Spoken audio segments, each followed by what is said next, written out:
Chapter 1. Before the War.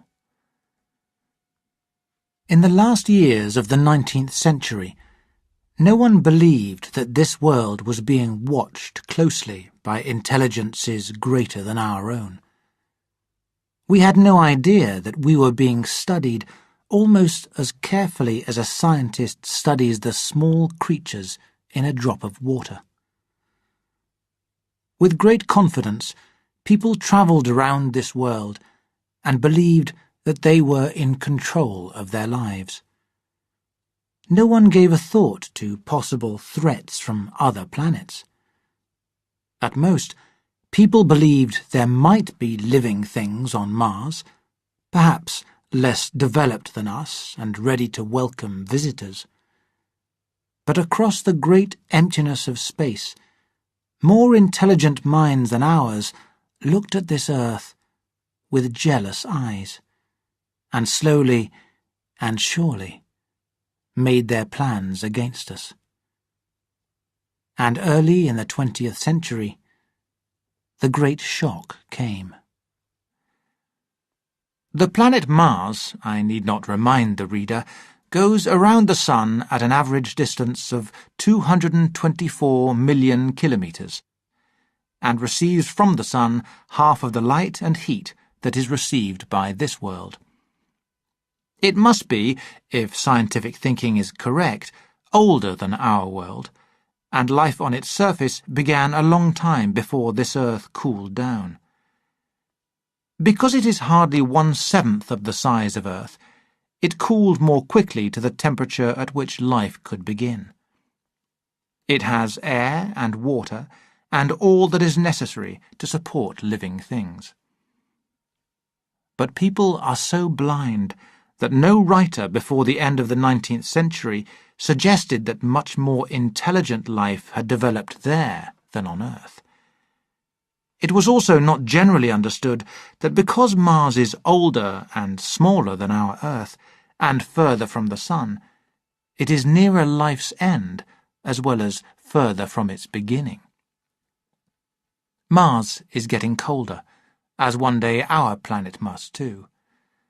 Its physical condition is still largely a mystery, but we know that even in the middle of the day, in its warmest areas, the temperature is lower than during our coldest winter. Its air is much thinner than ours. Its oceans have become smaller until they cover only 1/3 of its surface, and from its far north and south, the ice is steadily moving forwards. The end of all life, which is a distant possibility for us, is an immediate problem for the Martians. This has brightened their intelligence, increased their abilities, and hardened their hearts.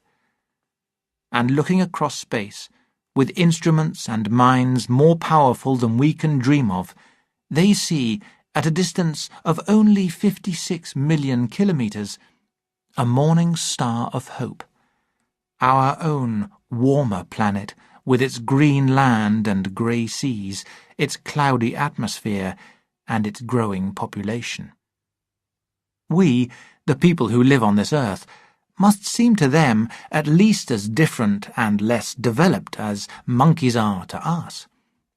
And before we criticize them for thinking in this way, we must remember how badly we have treated not only the animals of this planet, but also other people. Can we really complain that the Martians treated us in the same way? It seems that the Martians calculated their journey very cleverly. Their mathematical knowledge appears to be much more developed than ours. During 1894, a great light was seen on the surface of the planet by a number of astronomers. I now believe that this was a fire built to make an enormous gun in a very deep pit. From this gun, their shots were fired at us. The attack came 6 years ago. Towards midnight on the 12th of August, one astronomer noticed a great cloud of hot gas on the surface of the planet.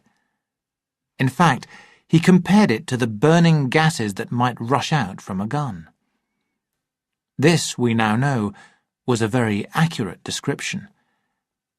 However, the next day there was no report in the newspapers, except one small note in the Daily Telegraph, and the world knew nothing of one of the greatest dangers that ever threatened Earth. I do not think I would have known anything about it myself if I had not met Ogilvy, the well-known astronomer. He was very excited at the news and invited me to spend the night with him, watching the red planet. Despite everything that has happened since, I still remember that night very clearly.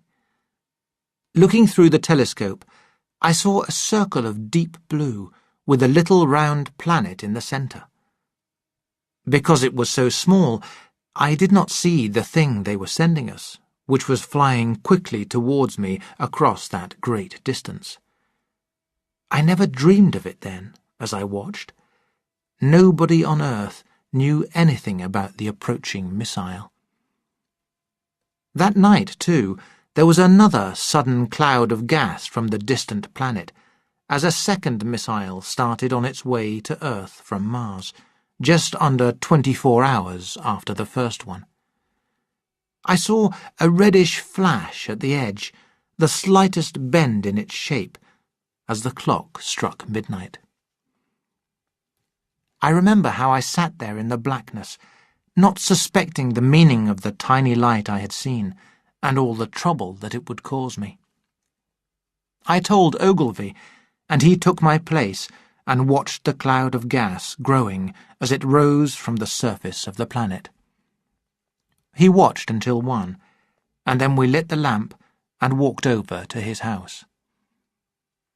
Hundreds of observers saw the flame that night, and the following night at about midnight, and again the night after that. For 10 nights they saw a flame each night. No one on Earth has attempted to explain why the shots ended after this. It may be that the gases from the firing caused the Martians inconvenience. Thick clouds of smoke or dust, which looked like little grey moving spots through a powerful telescope on Earth, spread through the clearness of the planet's atmosphere and hid its more familiar features. Even the daily papers woke up to these events at last, and there was much discussion of their cause. But no one suspected the truth, that the Martians had fired missiles which were now rushing towards us at a speed of many kilometres a second across the great emptiness of space. It seems to me almost unbelievably wonderful that with that danger threatening us, people could continue their ordinary business as they did. One night, when the first missile was probably less than 15 million kilometres away, I went for a walk with my wife. I pointed out Mars, a bright spot of light rising in the sky, towards which so many telescopes were pointing. The night was warm. Coming home, a group of partygoers from Chertsey passed us, singing and playing music. There were lights in the upper windows of the houses as people went to bed. From the distant railway station came the sound of trains. The world seemed so safe and peaceful. Chapter 2. The Falling Star. Only a few nights later, the first falling star was seen towards the east. Denning, our greatest astronomer, said that the height of its first appearance was about 150 kilometres. It seemed to him that it fell to Earth about 100 kilometres east of him. I was at home at the time, and writing in my study with the curtains open. If I had looked up, I would have seen the strangest thing that ever fell to Earth from space. But I did not. Many people in that part of England saw it, and simply thought that another meteorite had fallen. Nobody went to look for the fallen star that night. But poor Ogilvy had seen it fall, and so he got up very early, with the idea of finding it. This he did soon after dawn. An enormous hole had been made, and the earth had been thrown violently in every direction, forming piles that could be seen 2 kilometres away. The thing itself lay almost completely buried in the earth. The uncovered part looked like an enormous cylinder, about 30 metres across each end. It was covered with a thick, burnt skin, which softened its edges. He approached it, surprised at the size and even more surprised at the shape, since most meteorites are fairly round. It was, however, still very hot from its flight through the air, and he could not get close to it. He could hear movement from inside, but thought this was due to it cooling down. He did not imagine that it might be hollow. He remained standing on one side of the pit that the thing had made for itself, staring at its strange appearance, and thinking that there might be some intelligent design in its shape. He was alone on the common. Then suddenly he noticed that some of the burnt skin was falling off the round edge at the end.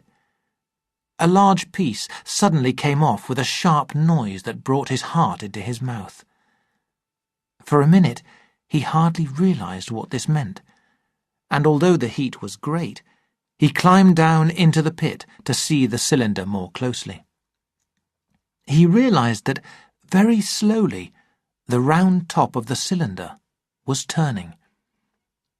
Even then he hardly understood what was happening, until he heard another sound and saw the black mark jump forwards a little.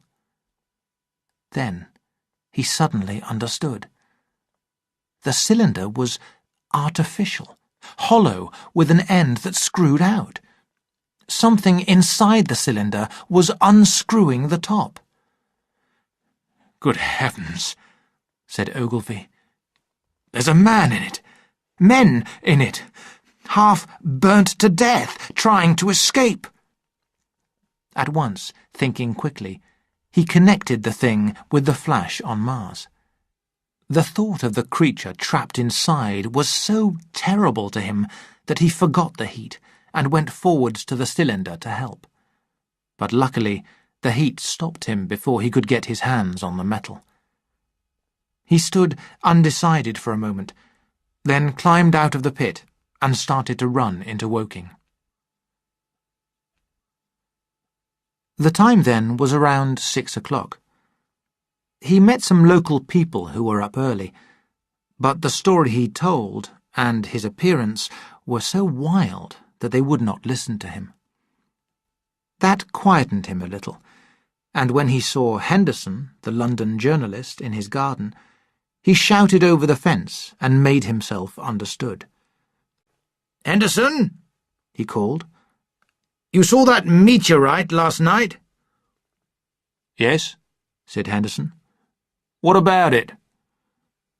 "It's out on Horsell Common now." "Fallen meteorite," said Henderson. "That's good." "But it's something more than a meteorite.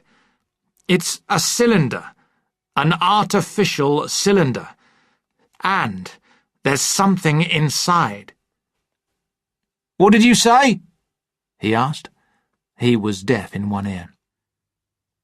When Ogilvy told him all he had seen, Henderson dropped his spade, put on his jacket, and came out into the road. The two men hurried back at once to the common, and found the cylinder still lying in the same position. But now the sounds inside had stopped, and a thin circle of bright metal showed between its top and body. They listened, knocked on the burnt metal with a rock, and, getting no answer, they both decided that the men inside were either unconscious or dead. Of course, the two were quite unable to do anything, so they went back to the town again to get help. Henderson went to the railway station at once to send a telegram to London. By 8 o'clock, a number of boys and unemployed men were already walking to the common to see the dead men from Mars. That was the form the story took.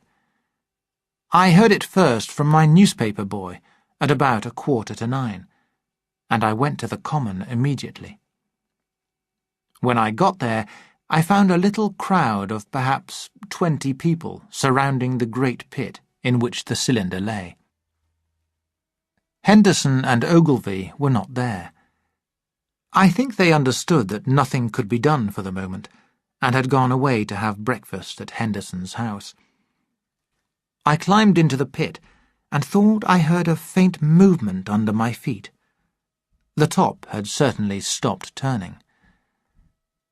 At that time, it was quite clear in my own mind that the thing had come from the planet Mars, and I felt impatient to see it opened.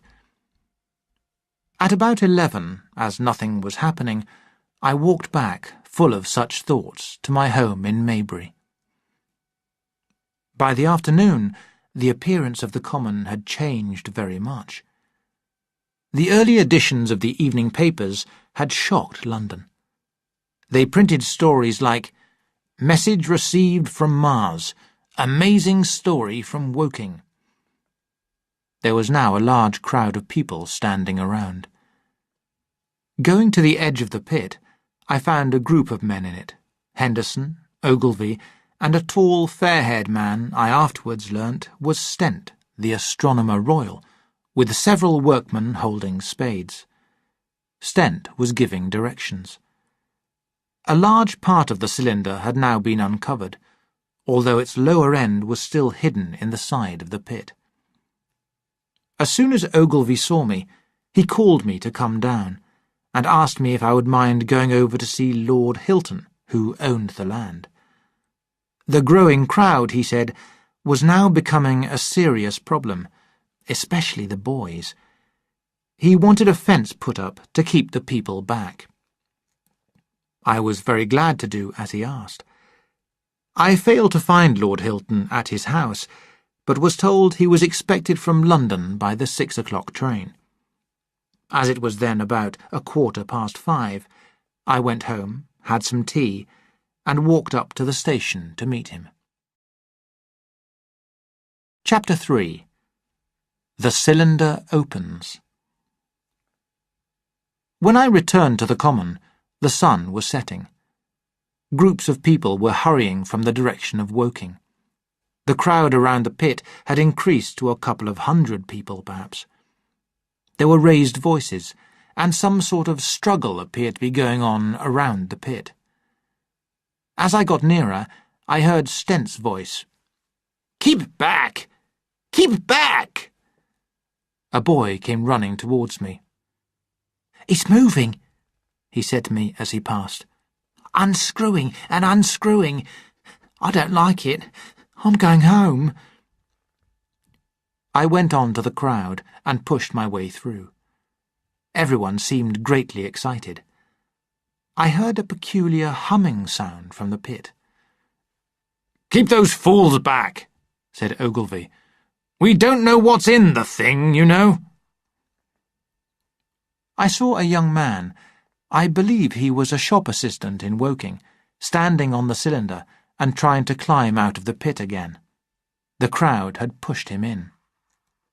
The end of the cylinder was being screwed out from within. Nearly 1/2 metre of shining screw stuck out. Someone pushed against me, and I almost fell down on top of the screw. I turned, and as I did, the screw came out, and the lid of the cylinder fell onto the sand with a ringing sound. I pressed back against the person behind me, and turned my head towards the thing again. I had the sunset in my eyes, and for a moment the round hole seemed black. I think everyone expected to see a man come out. Possibly something a little unlike us on Earth, but more or less a man. I know I did. But looking, I soon saw something grey moving within the shadow. Then 2 shining circles, like eyes. Then something like a little grey snake, about the thickness of a walking stick, came out of the middle and moved through the air towards me. And then another. I suddenly felt very cold. There was a loud scream from a woman behind. I half turned, still keeping my eyes on the cylinder, from which other tentacles were now coming out, and began pushing my way back from the side of the pit. I saw shock changing to horror on the faces of the people around me, and there was a general movement backwards. I found myself alone, and saw the people on the other side of the pit running off. I looked again at the cylinder, and felt great terror. A big, greyish, round creature, the size, perhaps, of a bear, was rising slowly and painfully out of the cylinder. As it moved up and caught the light, it shone like wet leather. Two large, dark-coloured eyes were looking at me steadily. The head of the thing was rounded and had, one could say, a face. There was a mouth under the eyes, and its lipless edge shone wetly. The whole creature was breathing heavily. One tentacle held onto the cylinder, another moved in the air. Suddenly, the creature disappeared. It had fallen over the edge of the cylinder and into the pit. I heard it give a peculiar cry, and then another of these creatures appeared in the deep shadow of the door. I turned and ran madly towards the first group of trees, perhaps 100 meters away. I fell a number of times because I was running with my head turned round. I could not take my eyes away from these creatures. The common was now covered with small groups of people. They were all very frightened, but still interested in the strange happenings in the pit. Then I saw a round object moving up and down. It was the head of the shop assistant who had fallen in, looking black against the hot western sky. He got his shoulder and knee up, but again he seemed to slip back until only his head was visible. Then he disappeared, and I thought I heard a faint scream. For a moment I wanted to go back and help him, but I was too afraid. The sun went down before anything else happened. The crowd around the pit seemed to grow as new people arrived. This gave people confidence, and as darkness fell, a slow, uncertain movement on the common began. Black figures in 2s and 3s moved forwards, stopped, watched, and moved again, getting closer and closer to the pit. And then, coming from the direction of Horsell, I noticed a little black group of men, the first of whom was waving a white flag. They were too far away for me to recognize anyone there, but I learned afterwards that Ogilvy, Stent, and Henderson were with others in this attempt at communication. As the group moved forwards, a number of other people started to follow them. Suddenly, there was a flash of light, and bright greenish smoke came out of the pit in 3 separate clouds, which moved up, one after the other, into the still air. The smoke, or flame perhaps would be a better word for it, was so bright that the deep blue sky overhead seemed to darken as these clouds rose. At the same time, we could hear a faint sound, which changed into a long, loud humming noise. Slowly, a dark shape rose out of the pit, and a beam of light seemed to flash out from it. Then flashes of bright fire came from the men, and I realized that the Martians were using some kind of invisible ray. Then, by the light of their own burning, I saw each of the men falling, and their followers turning to run. I stood, staring, watching as man after man fell over. As the unseen ray of light passed over them, trees caught fire, and even the bushes exploded into flame. And far away to the west, I saw flashes of trees and bushes and wooden buildings suddenly set on fire. This flaming death, this invisible sword of heat, was sweeping round quickly and steadily. I knew it was coming towards me because of the flashing bushes it touched, but I was too shocked to move. All along a curving line beyond the pit, the dark ground smoked. Then the humming stopped, and the black, rounded object sank slowly out of sight into the pit. All this happened so quickly that I stood without moving, shocked by the flashes of light. If that death had swung round a full circle, it would have killed me. But it passed and let me live, and left the night around me suddenly dark and unfamiliar. There was nobody else around. Overhead the stars were coming out, and in the west the sky was still a pale, bright, almost greenish blue. The tops of the trees and the roofs of Horsell were sharp and black against the western sky. Areas of bush and a few trees still smoked, and the houses towards Woking Station were sending up tongues of flame into the stillness of the evening air. I realized that I was helpless and alone on this dark common. Suddenly, like a thing falling on me from above, came fear. With an effort, I turned and began an unsteady run through the grass. The fear I felt was panic, terror not only of the Martians, but of the dark and stillness all around me. I ran, crying silently as a child might do. After I had turned, I did not dare look back. Chapter 4. Mars Attacks. I ran until I was totally exhausted, and I fell down beside the road. That was near the bridge by the gasworks. I remained there for some time. Eventually, I sat up, strangely puzzled. For a moment, perhaps, I could not clearly understand how I came there. My terror had fallen from me like a piece of clothing.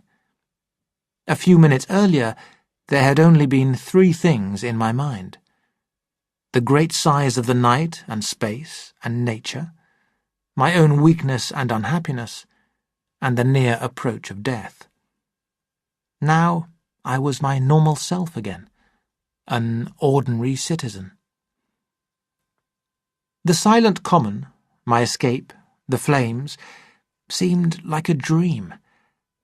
I asked myself if these things had really happened. I could not believe it. I got up and walked up the steep slope to the bridge. My body seemed to have lost its strength. The figure of a workman carrying a basket appeared. Beside him ran a little boy. He passed me, wishing me good night. I thought about speaking to him, but did not. I answered his greeting and went on over the bridge. 2 men and a woman were talking at the gate of one of the houses. I stopped. "What news from the common?" I said. "Aye," said one of the men, turning. "What news from the common?" I repeated. "Haven't you just been there?" the men asked. "People seem fairly silly about the common," the woman said over the gate. "What's it all about?" "Haven't you heard of the men from Mars?" I said. "The creatures from Mars?" "Quite enough," said the woman. "Thanks," and all three of them laughed. I felt foolish and angry. I tried, but could not tell them what I had seen. They laughed again at my broken sentences. "You'll hear more soon," I said, and went on to my home. My wife was shocked when she saw me, because I looked so tired and dirty. I went into the dining room, sat down, and told her the things that I had seen. "There is one good thing," I said, to calm her fears. "They are the slowest, fattest things I ever saw crawl. They may stay in the pit and kill people who come near them, as they cannot get out of it, but they are so horrible." "Don't, dear," said my wife, putting her hand on mine. "Poor Ogilvy," I said. "He may be lying dead there." My wife, at least, did not think my experience unbelievable. When I saw how white her face was, I began to comfort her and myself by repeating all that Ogilvy had told me about the impossibility of Martians capturing the Earth. On the surface of the Earth, the force of gravity is 3 times as great as on the surface of Mars. A Martian, therefore, would weigh 3 times more than on Mars, although his strength would be the same. That was the general opinion. Both the Times and the Daily Telegraph, for example, said this very confidently the next morning. Both ignored, as I did, 2 obvious problems with this theory. The atmosphere of Earth, we now know, contains much more oxygen than there is on Mars. This certainly gave the Martians much greater strength. And we also learned that the Martians were so mechanically clever that they did not need to use their bodies very much. But I did not consider these points at the time, and so I thought the Martians had very little chance of success. With wine and food, and the need to help my wife feel less afraid, I slowly became braver and felt safer. I remember the dinner table that evening very clearly, even now. My dear wife's sweet, worried face looking at me from under the pink lampshade, the white cloth laid with silver and glass, the glass of red wine in my hand. I did not know it, but that was the last proper dinner I would eat for many strange and terrible days. If on that Friday night you had drawn a circle at a distance of 5 kilometres from Horsell Common, I doubt if there would have been one human being outside it, unless it was a relation of Stent, whose emotions or habits were affected by the new arrivals. Many people had heard of the cylinder, of course, and talked about it, but it did not have as much effect as a political event. Even within the 5-kilometre circle, most people were unaffected. I have already described the behaviour of the people to whom I spoke. All over the district, people were eating dinner. Men were gardening, children were being put to bed, young people were out walking together. Maybe there was talk in the village streets, a new topic in the pubs, and here and there a messenger or even an eyewitness of the later events caused some excitement. However, for most of the time the daily routine of work, food, drink, and sleep went on as it had done for countless years. People came to the common and left it, but all the time a crowd remained. 1 or 2 adventurous people went into the darkness and crawled quite near the Martians, but they never returned, because now and again a light ray swept round the common, and the heat ray was ready to follow. And all night the sound of hammering could be heard as the Martians worked on the machines they were making ready. At about 11, a company of soldiers came through Horsell and spread out in a great circle around the common.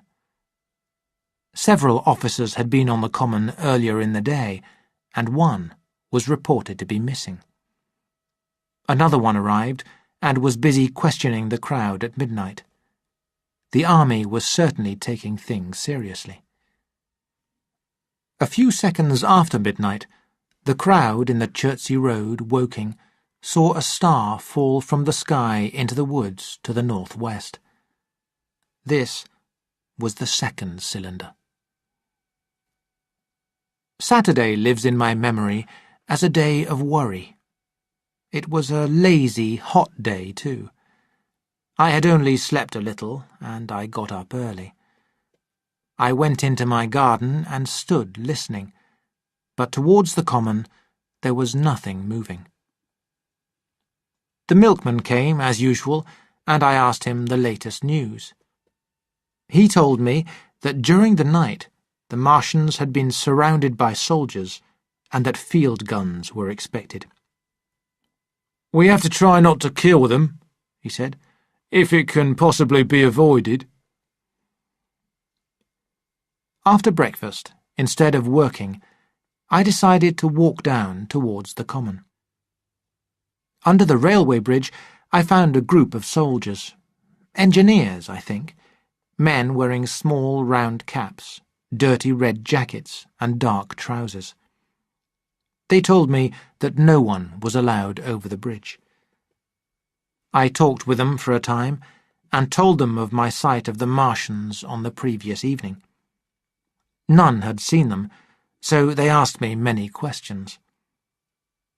An ordinary engineer is much better educated than a common soldier, and they discussed, with some intelligence, the odd conditions of the possible fight. After some time I left them and went on to the railway station to get as many morning papers as I could. These contained only very inaccurate descriptions of the killing of Stent, Henderson, Ogilvy and the others. I got back to lunch at about 2, very tired because, as I have said, the day was extremely hot and dull. To make myself feel better, I took a cold bath in the afternoon. During that day, the Martians did not show themselves. They were busy in the pit, and there was the sound of hammering and a column of smoke. "New attempts have been made to signal, but without success," was how the evening papers later described it. An engineer told me that this was done by a man crawling forwards with a flag on a long pole. The Martians took as much notice of him as we would of a cow. At about 3 o'clock, I heard the sound of a gun, firing regularly from the direction of Chertsey. I learned that they were shooting into the wood in which the second cylinder had fallen. An hour or two later, a field gun arrived for use against the first cylinder. At about 6 in the evening, as I had tea with my wife in the garden, I heard an explosion from the common, and immediately after that, the sound of gunfire. Then came a violent crash quite close to us that shook the ground. I rushed out onto the grass and saw the tops of the trees around the Oriental College burst into smoky red flame, and the tower of the little church beside it slide down into ruins. The roof of the college was in pieces. Then one of our chimneys cracked, and broken bricks fell down onto the flower bed by my study window. My wife and I stood amazed. Then I realized that the Martians could hit the top of Maybury Hill with their heat ray, because they had cleared the college out of the way. After that, I took my wife's arm and ran with her out into the road. Then I went back and fetched the servant. "We can't stay here," I said, and as I spoke, the firing started again for a moment on the common. "But where can we go?" said my wife in terror. I thought, puzzled. Then I remembered my cousins in Leatherhead. "Leatherhead!" I shouted above the sudden noise. She looked away from me downhill. Surprised people were coming out of their houses. "How will we get to Leatherhead?" she asked. Down the hill I saw some soldiers rush under the railway bridge.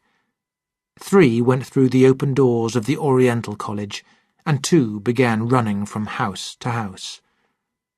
The sun, shining through the smoke that rose up from the tops of the trees, seemed blood-red, and threw an unfamiliar bright light on everything. "Wait here," I said. "You are safe here." I ran at once towards the pub, whose owner had a horse and cart. I ran because I realized that soon everyone on this side of the hill would be moving. I found the pub's owner in his bar, with no idea of what was going on.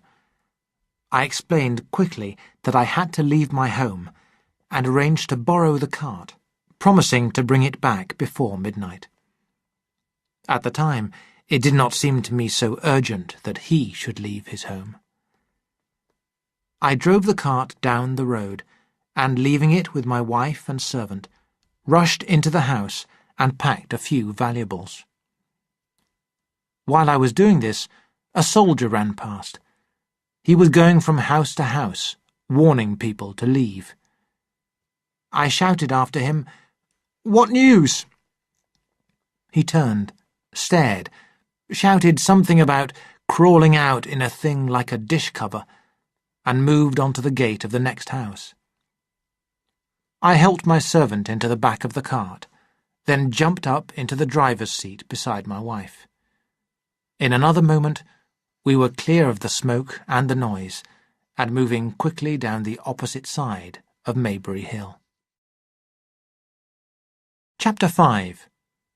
Running Away. Leatherhead is about 20 kilometres from Maybury. We got there without any problems at about 9 o'clock, and the horse had an hour's rest while I had supper with my cousins and left my wife in their care. My wife was strangely silent during the drive, and seemed very worried. If I had not made a promise to the pub owner, she would, I think, have asked me to stay in Leatherhead that night. Her face, I remember, was very white as I drove away. My feelings were quite different. I had been very excited all day, and I was not sorry that I had to return to Maybury. I was even afraid that the last shots I had heard might mean the end of our visitors from Mars.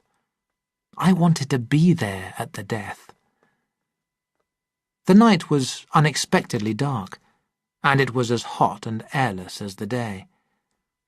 Overhead, the clouds were passing fast, mixed here and there with clouds of black and red smoke, although no wind moved the bushes around me. I heard a church strike midnight, and then I saw Maybury Hill, with its treetops and roofs black and sharp against the red sky. At that moment, a bright green light lit up the road around me, and showed the distant woods to the north. I saw a line of green fire pass through the moving clouds and into the field to my left. It was the 3rd cylinder.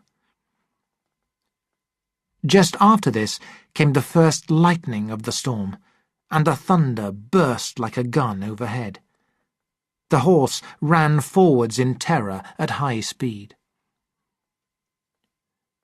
There is a gentle slope towards the foot of Maybury Hill, and down this we went. After the lightning had begun, it flashed again and again, as quickly as I have ever seen. The thunder crashed almost all the time. The flashing light was blinding and confusing, and thin rain hit my face as I drove down the slope. I paid little attention to the road in front of me, and then suddenly my attention was caught by something. At first, I thought it was the wet roof of a house, but the lightning flashes showed that it was moving quickly down Maybury Hill. Then there was a great flash like daylight, and this strange object could be seen clearly. How can I describe this thing that I saw? It was an enormous tripod, higher than many houses, stepping over the young trees. It was a walking engine of shining metal. Then, suddenly, the trees in the wood ahead of me were pushed to the side, and a second enormous tripod appeared, rushing, as it seemed, straight towards me, and I was driving fast to meet it. At the sight of this second machine, I panicked completely. I pulled my horse's head hard round to the right. The cart turned over on the horse, and I was thrown sideways. I fell heavily into a shallow pool of water. I crawled out almost immediately, and lay, my feet still in the water, under a bush. The horse did not move. His neck was broken, poor animal. And by the lightning flashes I saw the turned-over cart and one wheel still spinning slowly. Then the enormous machine walked past me and went uphill. As it passed, it gave a deafening howl that was louder than the thunder. Halloo! Halloo! And a minute later, it was with another one, half a kilometre away, bending over something in a field. I have no doubt that this was the third of the cylinders they had fired at us from Mars. I was wet with rain above and pool water below. It was some time before my shock would let me struggle up into a drier position, or think of the great danger I was in. I got to my feet at last, and, keeping low, managed to get into a wood near Maybury without the machines seeing me. Staying in the wood, I moved towards my own house. If I had really understood the meaning of all the things I had seen, I would have gone back to join my wife in Leatherhead immediately. But that night it was all very strange, and I was physically exhausted, wet to the skin, deafened, and blinded by the storm. All these things prevented me from making a sensible decision. I walked up the narrow road towards my house. Near the top, I stood on something soft, and by a flash of lightning, saw the body of a man. I had never touched a dead body before, but I forced myself to turn him over and feel for his heart. He certainly was dead. It seemed that his neck had been broken. Then the lightning flashed again, and I saw his face. It was the owner of the pub, whose cart I had taken. I stepped over him nervously and moved on up the hill. Towards Maybury Bridge there were voices and the sound of feet, but I did not have the courage to shout or go to them. I let myself into my house and locked the door, walked to the bottom of the stairs, and sat down, shaking violently. It was some time before I could get to my feet again and put on some dry clothes. After that I went upstairs to my study. The window looks over the trees and the railway towards Horsell Common. In the hurry to leave, it had been left open. I stopped in the doorway, at a safe distance from it. The thunderstorm had passed. The towers of the Oriental College and the trees around it had gone. Very far away, lit by red fire, the common was visible. Across the light, great black shapes moved busily backwards and forwards. I closed the door noiselessly and moved nearer the window. The view opened out until, on one side, it reached to the houses around Woking Station, and on the other, to the burnt woods of Byfleet. Between them were areas of fire and smoking ground. The view reminded me, more than anything else, of factories at night. I turned my desk chair to the window and stared out at the country, and in particular at the 3 enormous black things that were moving around the common. They seemed very busy. I began to ask myself what they could be. Were they intelligent machines? I felt this was impossible. Or did a Martian sit inside each, controlling it in the same way that a man's brain controls his body? The storm had left the sky clear, and over the smoke of the burning land, the tiny bright light of Mars was dropping into the west, when a soldier came quietly into my garden. I got up and leant out of the window. "Psst," I said in a whisper. He stopped for a moment, then walked across to the house. "Who's there?" he said, also whispering. "Are you trying to hide?" I asked. "I am." "Come into the house," I said. I went down, opened the door, and let him in. I could not see his face. He had no hat, and his coat was unbuttoned. "What's happened?" I asked. "We didn't have a chance," he said. "Not a chance." He followed me into the dining room. "Have a drink," I said, pouring one for him. He drank it. Then, suddenly, he sat down at the table, put his head on his arms, and began to cry like a little boy. It was a long time before he was able to answer my questions, and the answers he gave were puzzled and came in broken sentences. He was part of a field gun team. They were turning their gun to fire on one of the tripods when it suddenly exploded. He found himself lying under a group of burnt dead men and horses. His back was hurt by the fall of a horse, and he lay there for a long time. He watched as the foot soldiers rushed towards the tripod. They all went down in a second. Then the tripod walked slowly over the common. A kind of arm held a complicated metal case, out of which the heat ray flashed as it killed anyone who was still moving.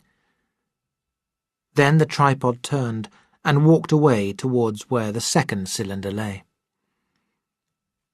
At last, the soldier was able to move, crawling at first, and he got to Woking. There were a few people still alive there. Most of them were very frightened, and many of them had been burnt. He hid behind a broken wall as one of the Martian tripods returned. He saw this one go after a man, catch him in one of its steel arms, and knock his head against a tree. After it got dark, the soldier finally ran and managed to get across the railway. That was the story I got from him, bit by bit. He grew calmer telling me. He had eaten no food since midday, and I found some meat and bread and brought it into the room. As we talked, the sky gradually became lighter. I began to see his face, blackened and exhausted, as, no doubt, mine was too. When we had finished eating, we went quietly upstairs to my study, and I looked again out of the open window.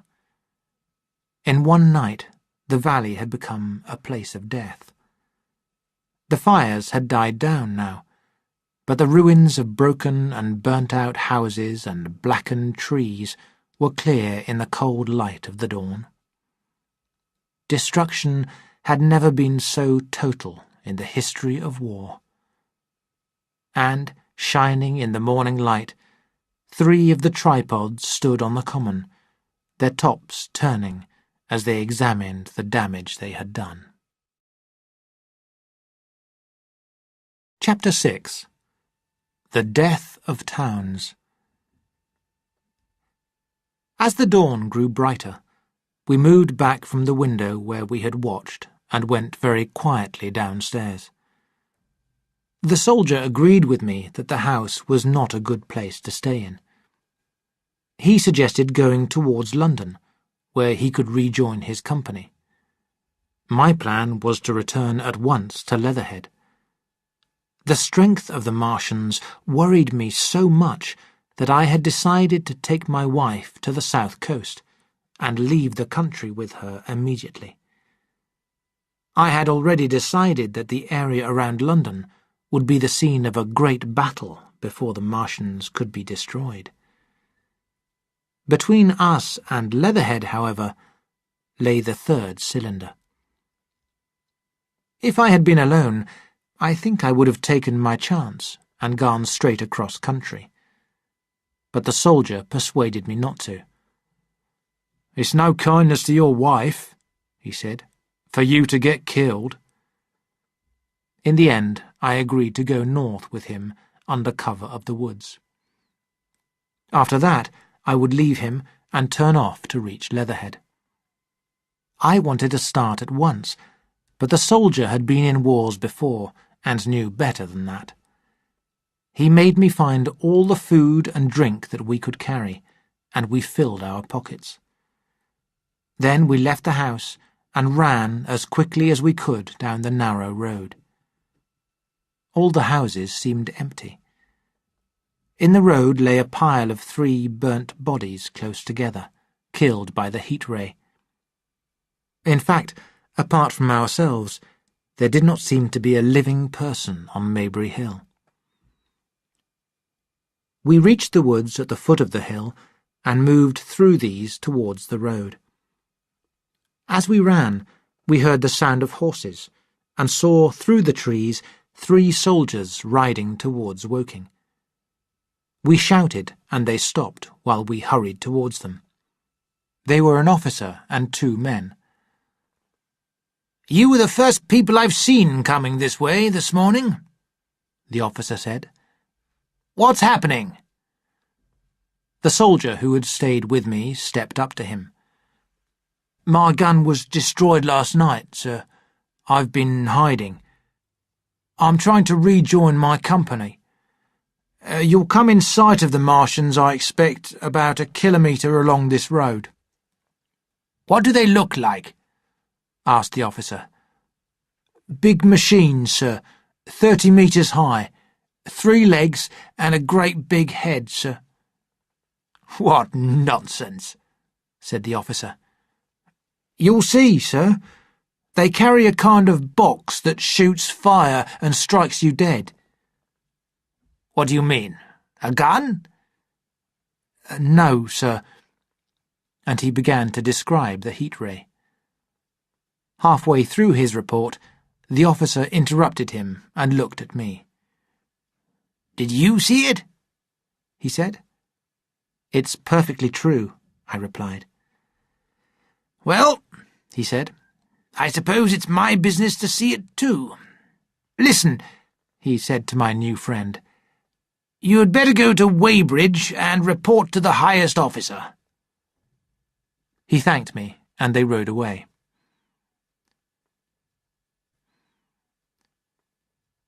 By Byfleet Station we came out from the trees and found the country calm and peaceful in the morning sunlight. It seemed like any other Sunday, except for the empty houses and the other ones where people were packing. However, Byfleet was very busy. Soldiers were telling people to leave and helping them to load carts in the main street. Many people, though, did not realise how serious the situation was. I saw one old man with a big box and a number of flower pots, angrily arguing with a soldier who wanted him to leave them behind. "Do you know what's over there?" I said, pointing towards the woods that hid the Martians. "Eh?" he said. "I was explaining that these are valuable." "Death!" I shouted. "Death is coming! Death!" And leaving him to think about that, I hurried on to Weybridge.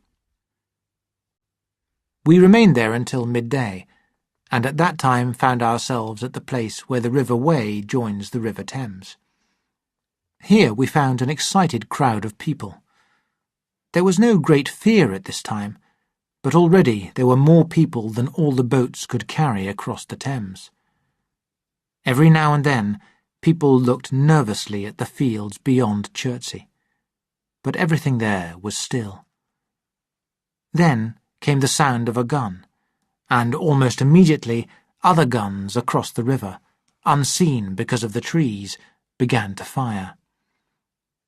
Everyone stood still, stopped by the sudden sound of battle, near us but invisible to us. Then we saw a cloud of smoke far away up the river. The ground moved, and a heavy explosion shook the air, smashing 2 or 3 windows in the houses and leaving us shocked. "Look!" shouted a man. "Over there! Do you see them?" Quickly, one after the other, 1, 2, 3, 4 of the Martian machines appeared, far away over the low trees towards Chertsey. Then, from a different direction, a 5th one came towards us. Their metal bodies shone in the sun as they moved forwards to the guns. One on the left, the furthest away, held a large case high in the air, and the terrible heat ray shone towards Chertsey and struck the town. At the sight of these strange, quick and terrible creatures, the crowd near the water's edge seemed for a moment to be totally shocked. There was no screaming or shouting, but a silence. Then came some quiet talk and the beginning of movement. A woman pushed at me with her hand and rushed past me. I turned, but I was not too frightened for thought. "Get under water!" I shouted, but nobody listened. I turned around again and ran towards the approaching Martian, ran right down the stony beach and dived into the water. Others did the same. The stones under my feet were muddy and slippery, and the river was so low that I moved perhaps 7 meters before I could get under the surface. I could hear people jumping off boats into the water. But the Martian took no notice of us. When I lifted my head, it was looking towards the guns that were still firing across the river.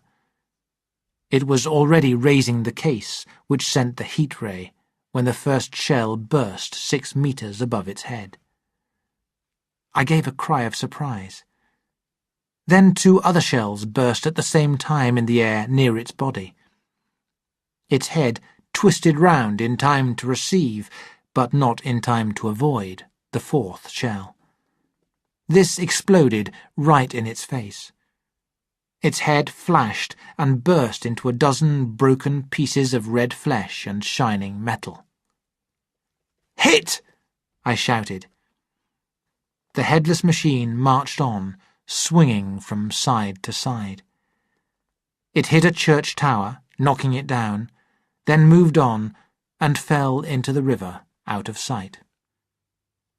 A violent explosion shook the air, and a column of water, steam, mud, and broken metal shot far up into the sky.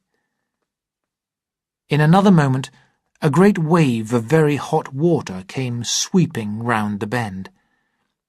I saw people struggling towards the shore, and heard their screaming and shouting faintly above the noise of the Martian's fall. I rushed through the water until I could see round the bend. The Martian came into sight down the river, most of it under the water. Thick clouds of steam were pouring from the wreckage, and through it I could see its long legs and tentacles moving in the water. My attention was caught by an angry noise. A man, knee-deep in the water, shouted to me and pointed, although I could not hear what he said. Looking back, I saw the other Martians walking down the riverbank from the direction of Chertsey. The guns fired again, but with no effect. At that moment, I got under the water, and holding my breath until movement was painful, swam under the surface for as long as I could. The river was rough around me, and quickly growing hotter. When for a moment I raised my head to breathe and throw the hair and water out of my eyes, the steam was rising in a white fog that hid the Martians completely. The noise was deafening. Then I saw them, enormous grey figures. They had passed me, and two were bending over the fallen one. The third and fourth stood beside him in the water. The cases that produced the heat rays were waved high, and the beams flashed this way and that. The air was full of deafening and confusing noises. The loud sounds of the Martians, the crash of falling houses, the flash of fire as trees and fences began to burn. Thick, black smoke was rising to mix with the steam from the river. Then suddenly, the white flashes of the heat ray came towards me. The houses fell as it touched them and exploded into flame. The trees caught fire with a loud noise. The heat ray came down to the water's edge less than 50 meters from where I stood. It ran across the river, and the water behind it boiled. I turned towards the shore. In another moment, a large wave of almost boiling water rushed towards me. I screamed and ran. If my foot had slipped, it would have been the end. I fell in full view of the Martians on the stony beach. I expected only death. I have a faint memory of the foot of a Martian coming down within 20 meters of my head, going straight into the loose stones. Then I saw the four of them carrying the remains of the fallen one between them, now clear and then later faint through a curtain of smoke, moving away from me across a great space of river and fields.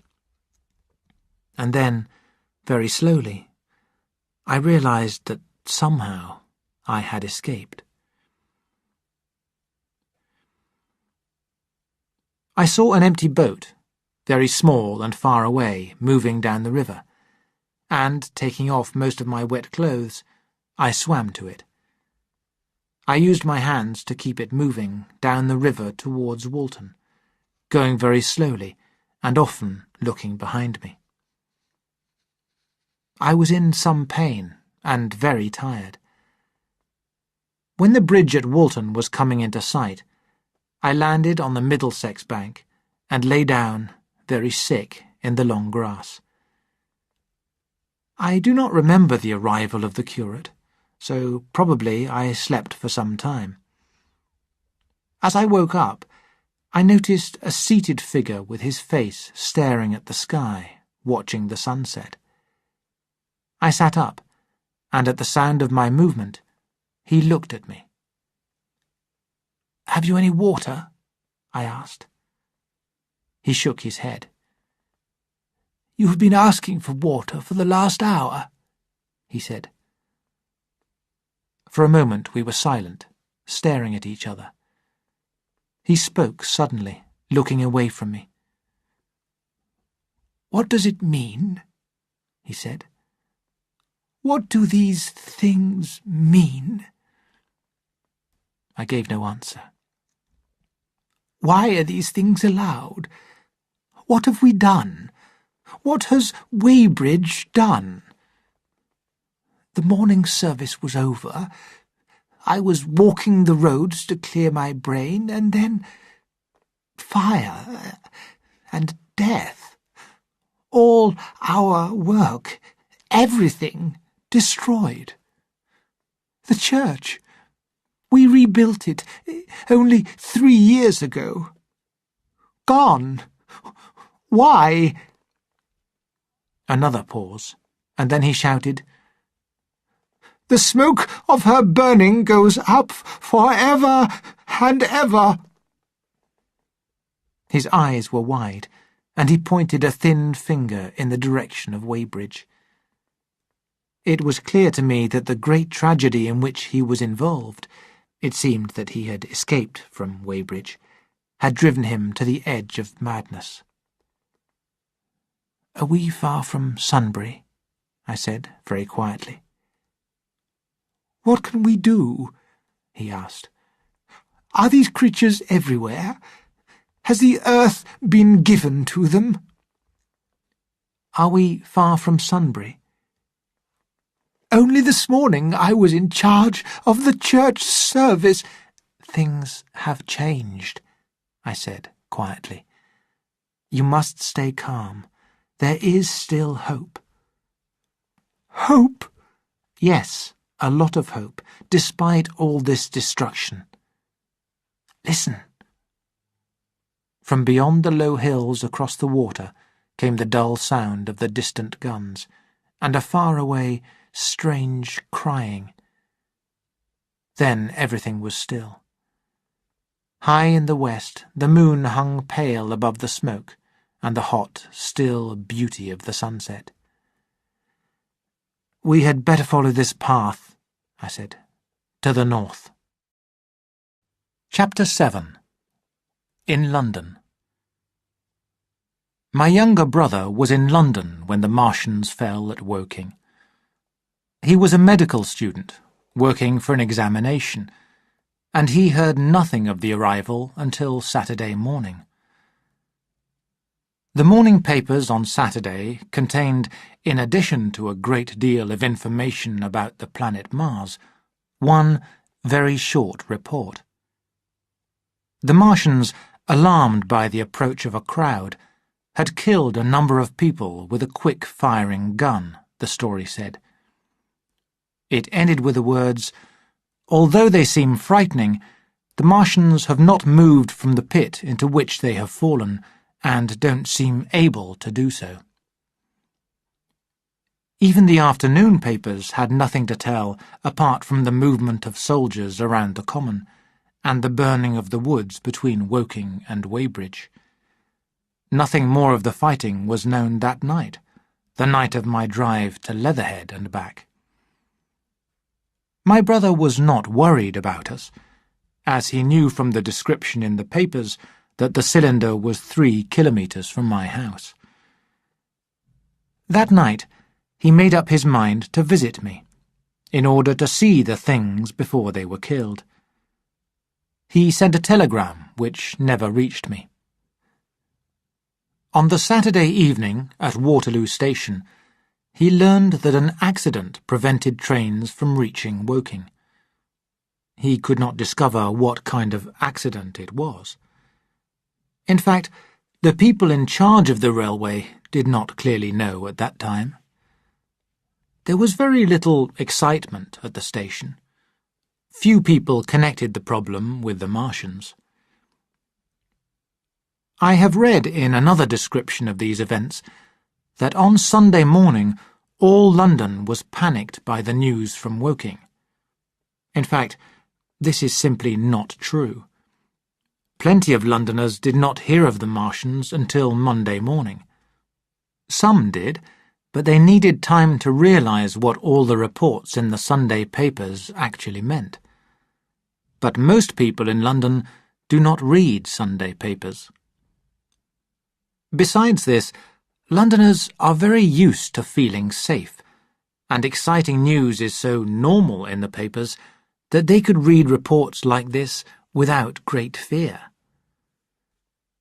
At about 7 o'clock last night, the Martians came out of the cylinder and, moving around in metal machines, completely destroyed Woking Station and the houses around it, and killed around 600 soldiers.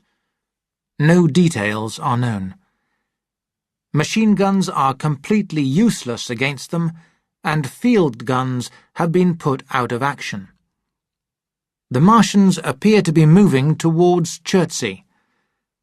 People in West Surrey are very worried, and defences have been built to slow the Martians' movement towards London.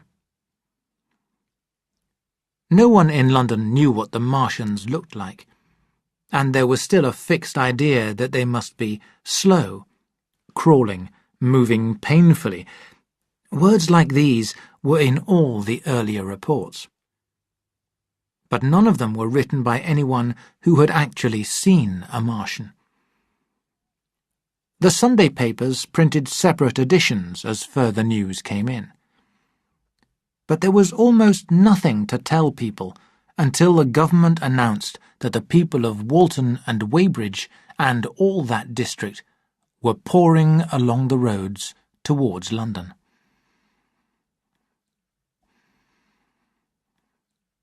My brother went again to Waterloo Station to find out if the line to Woking was open. There he heard that the Chertsey line was also closed.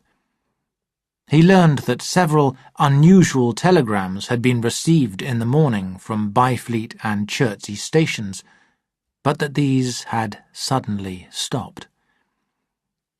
My brother could get very little exact information out of them. "There's fighting going on around Weybridge," was all the information they had. Quite a number of people who had been expecting friends to arrive by train were standing at the station. One man spoke to my brother. "There are lots of people coming into Kingston in carts and things, with boxes and cases," he said. "They come from Weybridge and Walton, and they said guns have been heard at Chertsey, heavy firing, and that soldiers told them to move out at once because the Martians are coming." "What does it all mean? The Martians can't get out of their pit, can they?"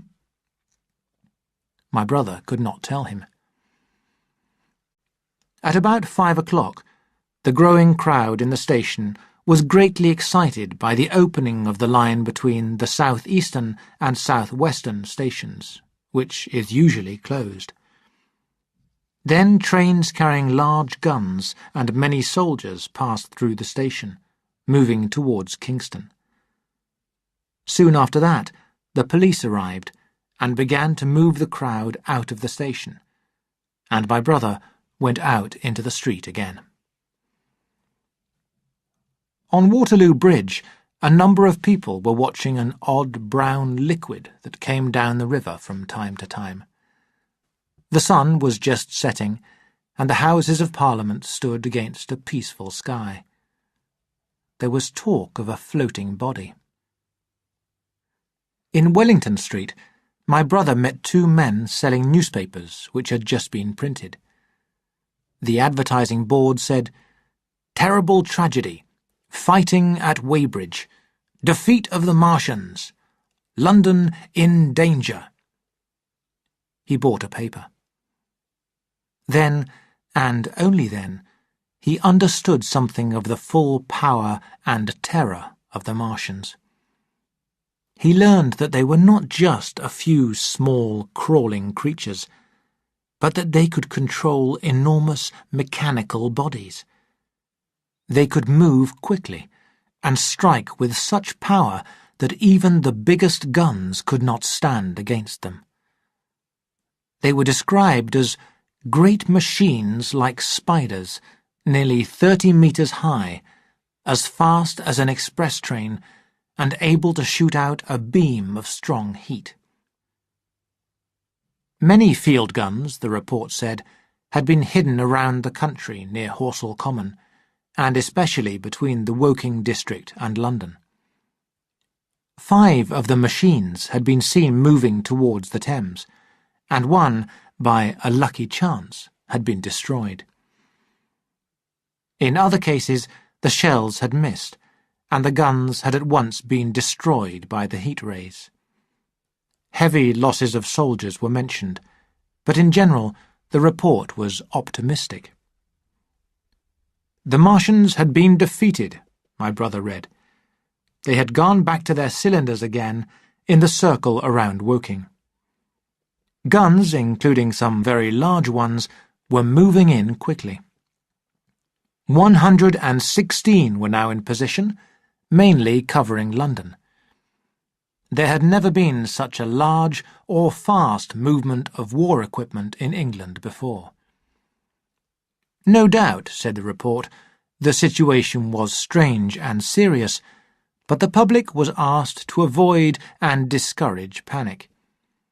No doubt the Martians were very frightening, but there could not be more than 20 of them against our millions. All down Wellington Street, people could be seen reading the paper. Men came running from buses to get copies. Certainly, people were excited by the news, whatever they had felt before. A map shop in the Strand opened specially, and a man in his Sunday clothes could be seen inside, quickly fixing maps of Surrey to the shop window.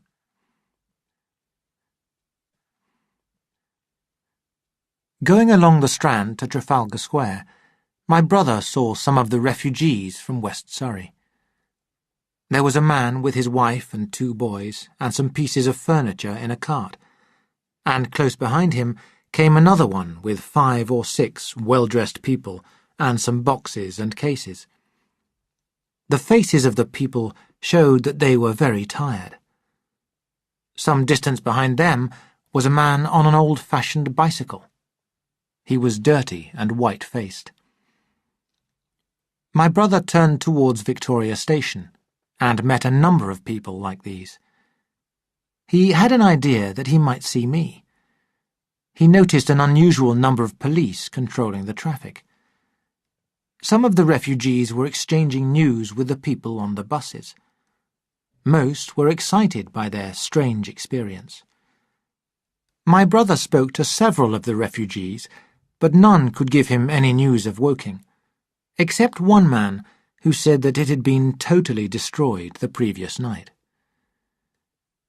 At that time there was a strong feeling on the streets that the government should be blamed because they had not destroyed the Martians already. At about 8 o'clock, the sound of firing could be heard clearly all over the south of London. My brother walked from Westminster to his room near Regent's Park. He was now very worried about me.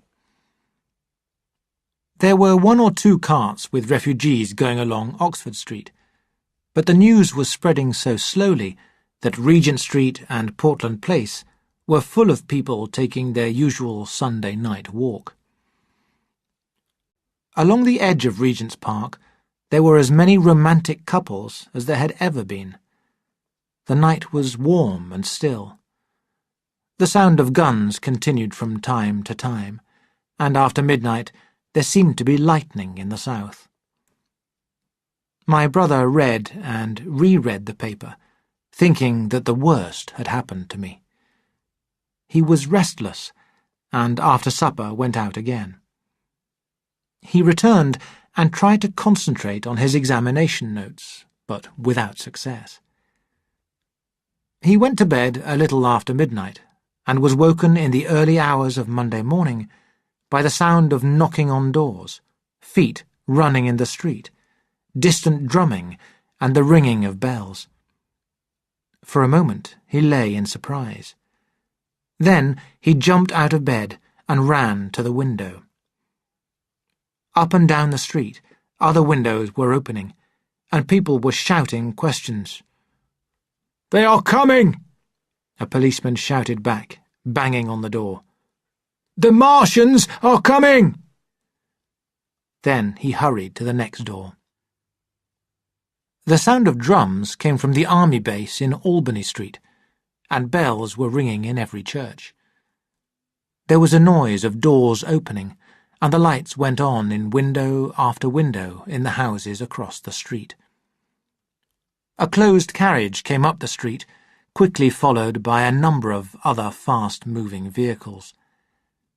Most of them were going to Chalk Farm Station, where special trains were being loaded. For a long time, my brother stared out of the window in total surprise, watching the policeman banging at door after door. Then he crossed the room and began to dress, running with each piece of clothing to the window in order to miss nothing of the growing excitement. And then men selling unusually early newspapers came shouting into the street. "London in danger! Kingston and Richmond defences broken! Terrible killing in the Thames Valley!"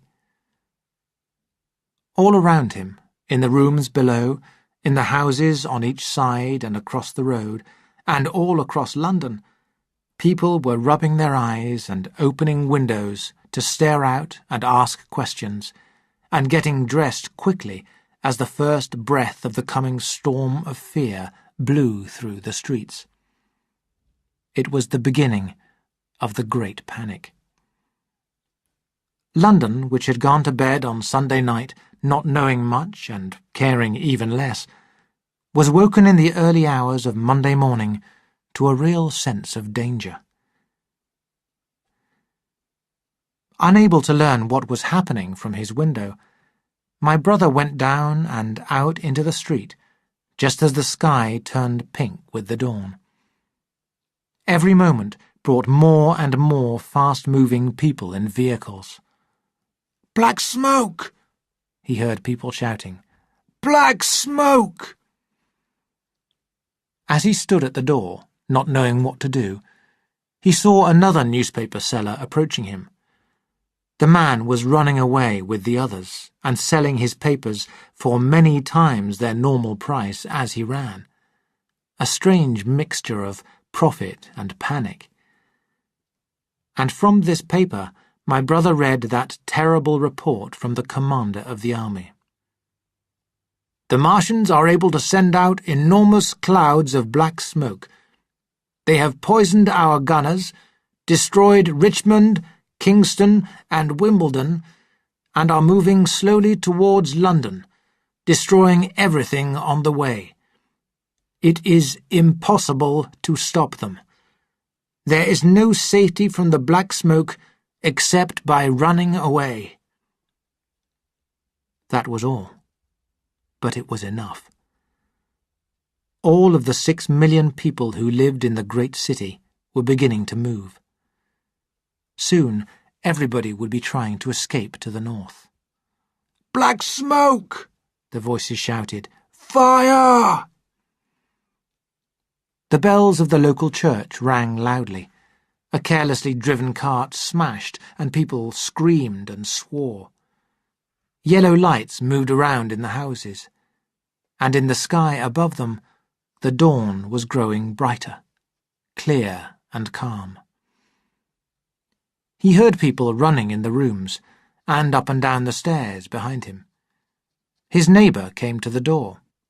She was not properly dressed, and her husband followed her, shouting. As my brother began to realize how serious the situation was, he returned quickly to his room, put all the money he had, about £10, into his pockets, and went out again into the streets. Chapter 8. The Black Smoke. While the curate had sat and talked so wildly to me in the flat fields near Walton, and while my brother was watching the refugees pour across Westminster Bridge, the Martians had started to attack again. As it was reported later, most of them remained busy with preparations in the pit on Horsell Common until 9 that night, doing something that produced a great amount of black smoke. But 3 certainly came out at about 8 o'clock. They moved forward slowly and carefully towards Ripley and Weybridge, and so came in sight of the waiting guns. These Martians moved in a line, perhaps 2 kilometers apart. They communicated with each other by loud howls. It was this howling and the firing of the guns at Ripley and Weybridge that we heard at Walton. The Ripley gunners had never been in action before.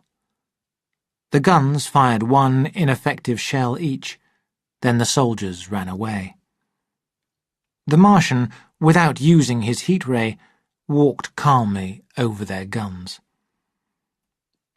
The Weybridge men, however, were better led, or were more experienced. Hidden by a wood, it seems they were not noticed by the Martian nearest to them. They aimed their guns well, and fired at a distance of about 1 kilometre. The shells exploded all round it, and it was seen to move forwards a few steps and go down. The guns were reloaded quickly. The fallen Martian used its voice, and immediately a second one answered it, appearing over the trees to the south. It seemed that one of its 3 legs had been broken. All of the second shells missed the Martian on the ground, and immediately the other Martians used their heat rays on the guns. The shells blew up. The trees all around the guns caught fire, and only 1 or 2 of the men escaped. After this, it seemed that the 3 Martians spoke together, and those who were watching them report that they stayed absolutely quiet for the next half-hour. The fallen Martian crawled slowly out of its machine and began to repair its leg. By about 9, it had finished, and the machine was seen to move again. A few minutes later, these 3 were joined by 4 other Martians, each carrying a thick black tube. A similar tube was given to each of the 3, and the 7 spread out at equal distances along a curved line between Weybridge and Ripley. A dozen signal lights went on as soon as they began to move, warning the waiting guns around Esher. At the same time, 4 of the fighting machines, also carrying tubes, crossed the river, and 2 of them, black against the western sky, came into sight of myself and the curate as we hurried along the road to the north. When he saw them, the curate made a frightened noise and began running. But I knew it was no good running from a Martian, and I crawled into some bushes by the side of the road. He looked back and turned to join me. We heard the distant sound of a gun, then another nearer, and then another. And then the Martian closest to us raised his tube and fired it towards the guns, with a loud bang that made the ground shake. The other one did the same. There was no flash, no smoke, simply a loud noise. I was so excited by all this that I completely forgot about my personal safety and raised my head out of the bushes. As I did, I heard another bang, and something flew fast over my head. I expected at least to see smoke or fire, but there was only the deep blue sky above and one single star. There had been no explosion, no answer from the guns. Silence returned, and 3 minutes passed. "What's happened?" said the curate, standing up. "I've no idea," I answered. I looked again at the Martian and saw that it was now moving east along the riverbank. Every moment I expected a hidden gun to fire at it, but the evening calm was unbroken. The figure of the Martian grew smaller as it moved away, and soon it was hidden by the mist and the coming night. The curate and I climbed higher up the hill and looked round. Towards Sunbury there was something dark, like a hill, hiding our view of the country further away. Then, far across the river, we saw another similar hill. These hills grew lower and broader as we stared. I had a sudden thought and looked to the north, and there I saw a third of these cloudy black hills. Everything had become very still. Far away to the northeast, we heard the Martians calling to each other, but our guns were silent. At the time, we could not understand these things, but later I learnt the meaning of these frightening black hills. Each of the Martians, standing in the great curve I have described, had used the tube he carried to fire a large cylinder over whatever hill, wood, or other possible hiding place for guns might be in front of him. Some fired only one of these, some two or more. These broke when they hit the ground. They did not explode, and let out an enormous amount of thick black smoke.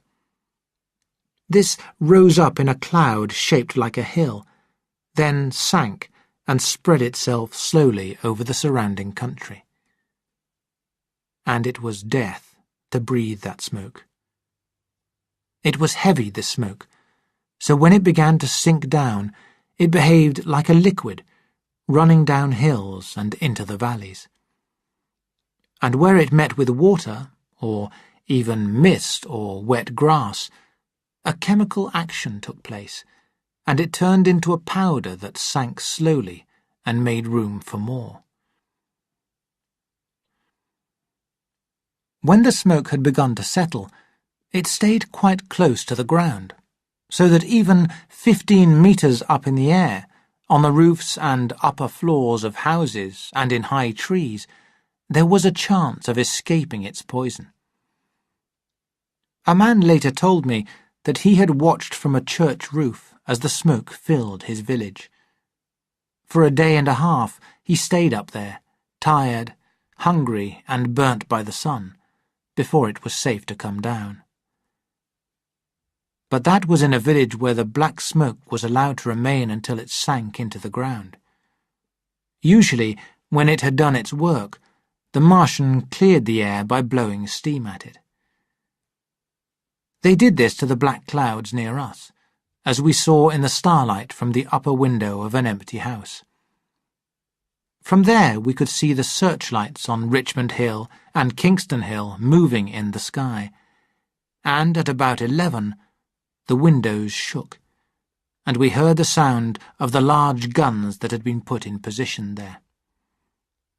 These continued for a quarter of an hour, firing blindly at Martians too far away to be seen. Then the fourth cylinder fell, a bright green star to the northeast. So, doing it methodically, as a man might kill insects, the Martians spread this strange, killing smoke over the country towards London. The ends of the curve slowly moved apart, until at last they formed a line about 12 kilometres long. All through the night their tubes moved forwards. They never gave the guns any chance against them. Wherever there was a possibility of guns being hidden, they fired a cylinder of black smoke at them, and where the guns could be seen, they used the heat ray. By midnight, the burning trees along the slopes of Richmond Hill lit up clouds of black smoke which covered the whole valley of the Thames and went as far as the eye could see. They only used the heat ray from time to time that night, either because they had a limited supply of material for its production, or because they did not want to destroy the country, but only to defeat its people. They certainly succeeded. Sunday night was the end of organised opposition to their movement. After that, no group of men would stand against them, because this would mean almost certain death. You have to imagine what happened to the gunners towards Esher waiting so tensely in the evening light, because none of them lived to tell the story. You can see the quiet expectation, the officers watching, the gunners waiting with their horses, the groups of local people standing as near as they were allowed, the ambulances and hospital tents with the burnt and wounded from Weybridge. Then came the dull noise of the shots that the Martians fired, and the cylinder flying over the trees and houses and breaking in the neighbouring fields. You can imagine, too, how they watched as the blackness rose into the sky. The men and horses near it were seen running, screaming, falling down.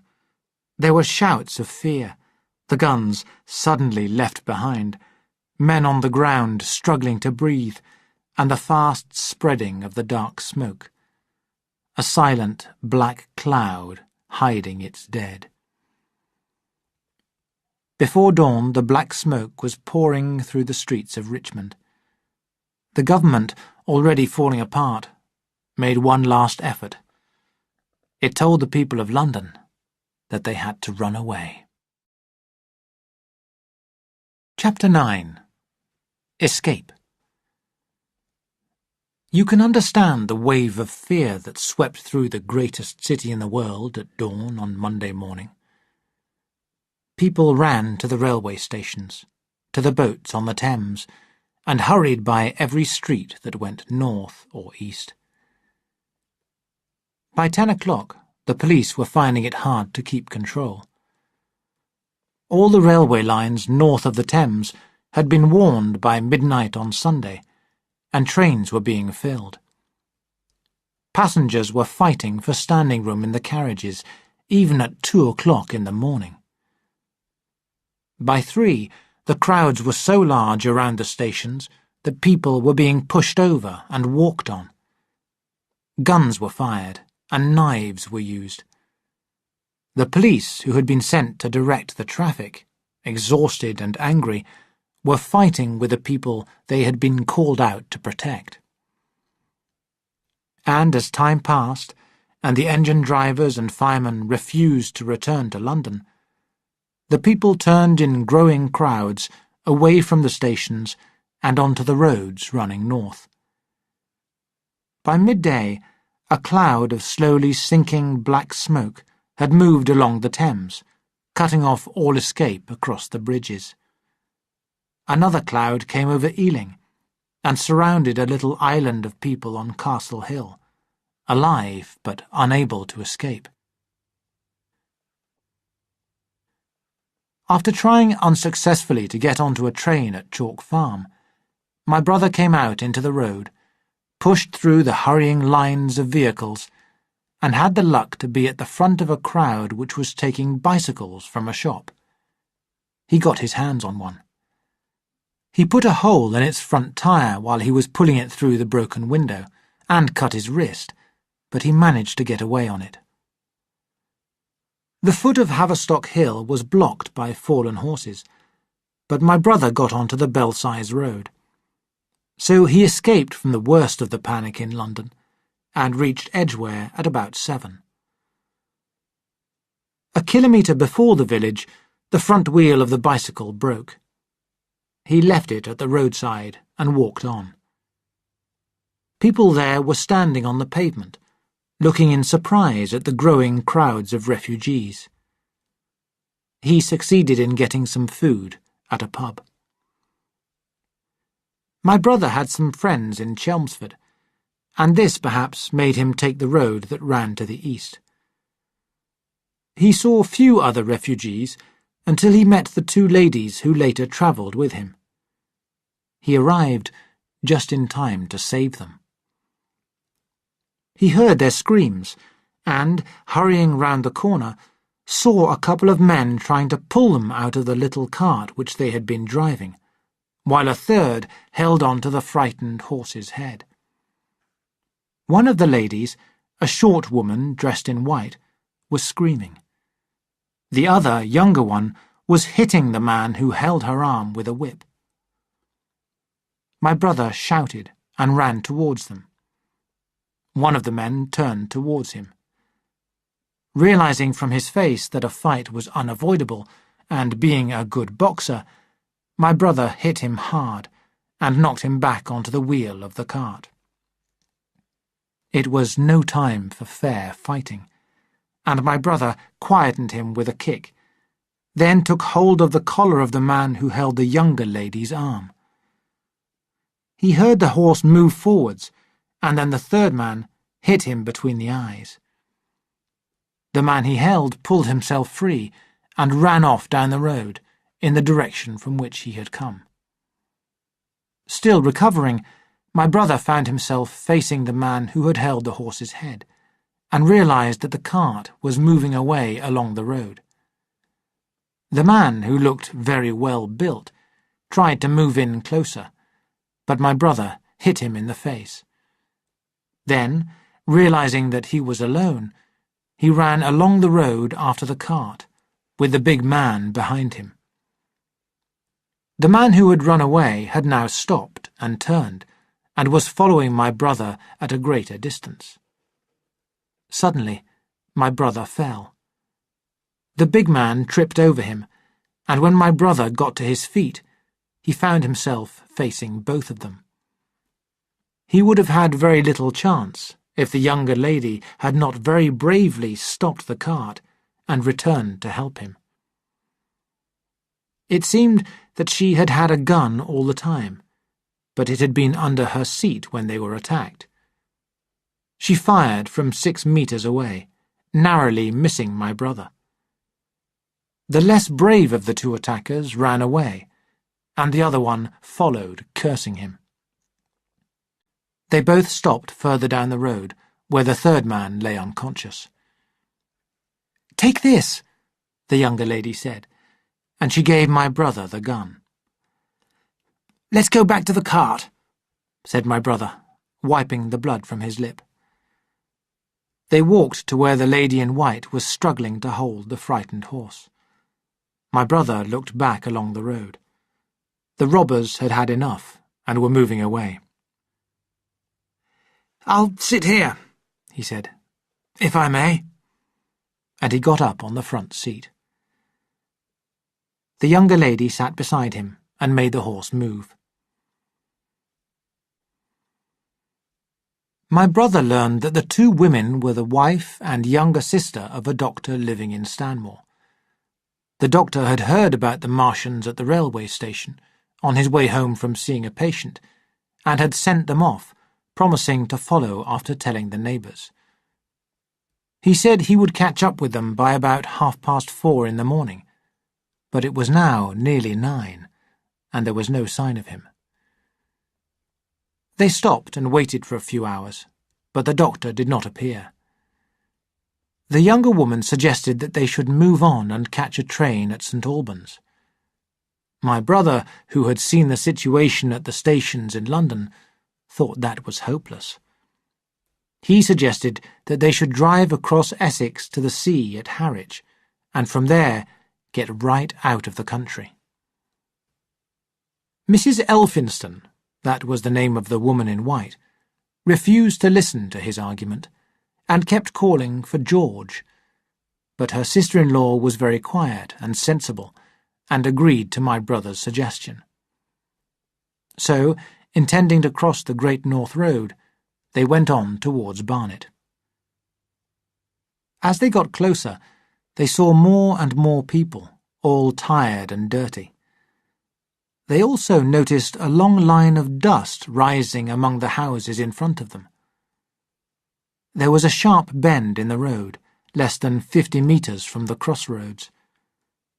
When they came out of it, Mrs. Elphinston said, "Good heavens, what is this you are driving us into?" My brother stopped the horse. The main road was a boiling stream of people, a river of human beings rushing to the north. A great cloud of dust, white under the strong sun, made everything within 5 meters of the ground grey and unclear. More dust was raised all the time by the thick crowd of men and women, horses and vehicles. "Go on! Go on!" the voices said, They're coming!" It seemed that the whole population of London was moving north. There were people of every class and profession, but they were all dusty. Their skins were dry, their lips black and cracked, and all of them looked very afraid. My brother saw Miss Elphinston covering her eyes. "Let's go back," he shouted. "We cannot cross this." They went back 100 meters in the direction they had come. As they passed the bend in the road, my brother saw a man lying not far away. His face was white and shining. It was clear that he was near death. The two women sat in silence. Beyond the bend, my brother changed his mind. He turned to Miss Elphinston. "We must go that way," he said, and turned the horse round again. For the second time that day, the girl showed her courage. My brother went into the crowd and stopped a horse pulling a cart, while she drove in front of it.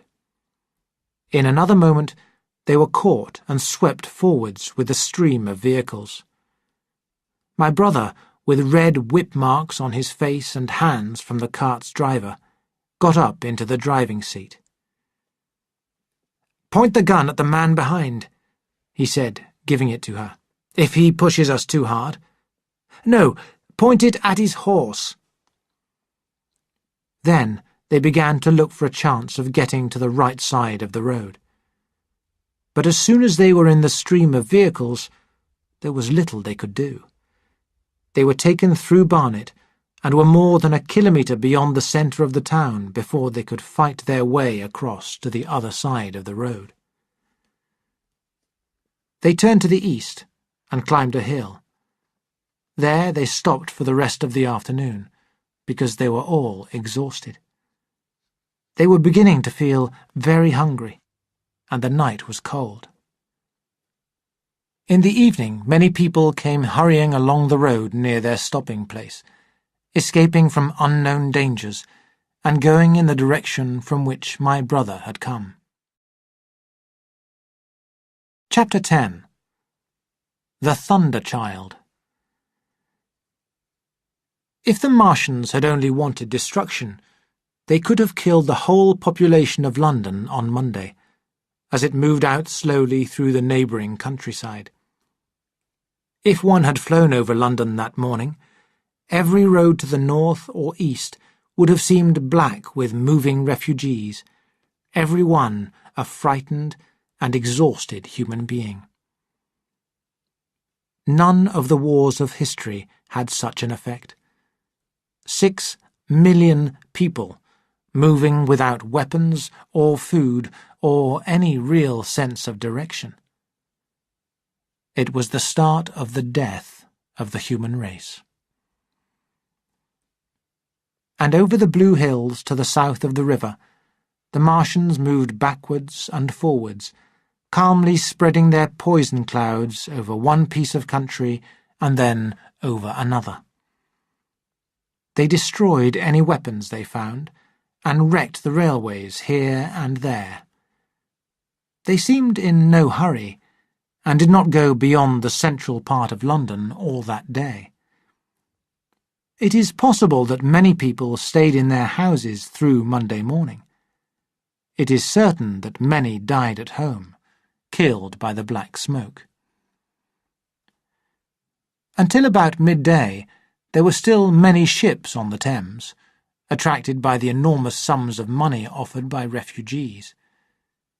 It is said that many who swam out to these ships were pushed away and drowned.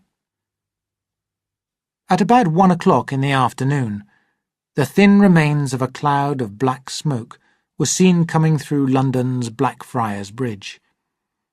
This caused a terrible panic, and all the ships and boats tried to leave at the same time. Many became stuck together under Tower Bridge, and the sailors had to fight against people who tried to get on from the riverside. People were actually climbing down onto the boats from the bridge above. When an hour later a Martian walked down the river. There was nothing but broken pieces of boats in the water. I will tell you later about the falling of the 5th cylinder.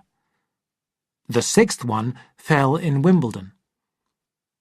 My brother, watching beside the women in the cart in the field, saw the green flash of it far beyond the hills.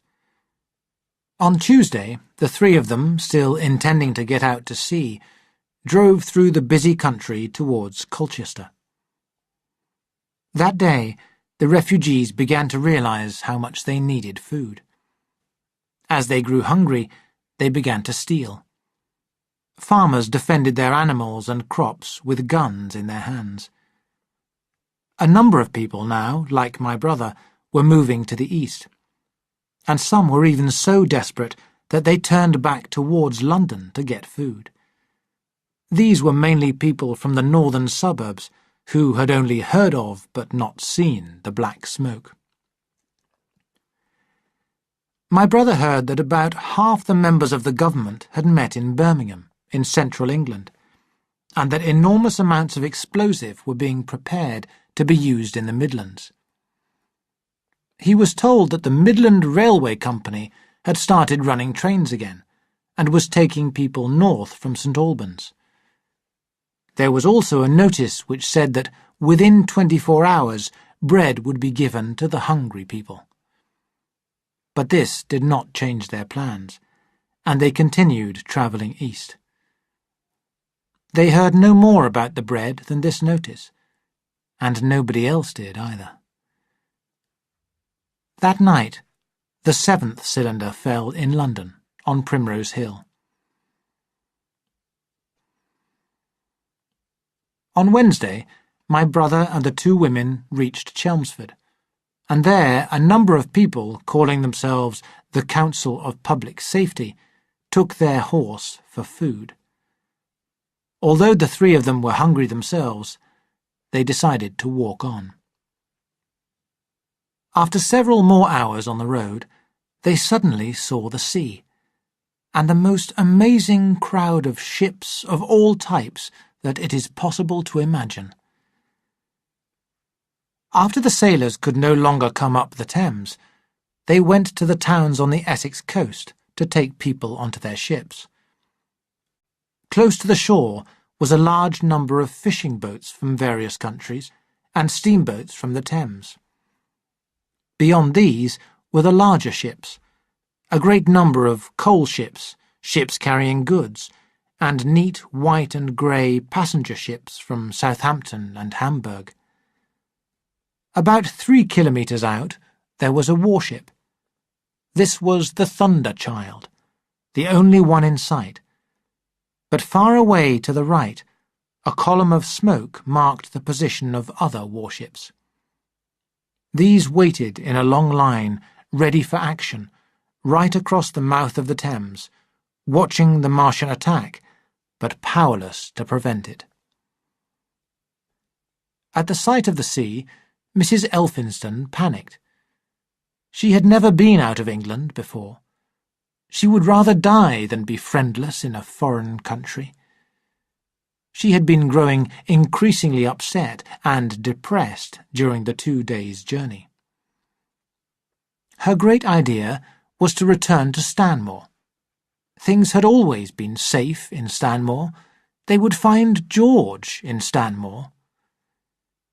It was very difficult to get her down to the beach, where after some time my brother caught the attention of some men from a steamboat.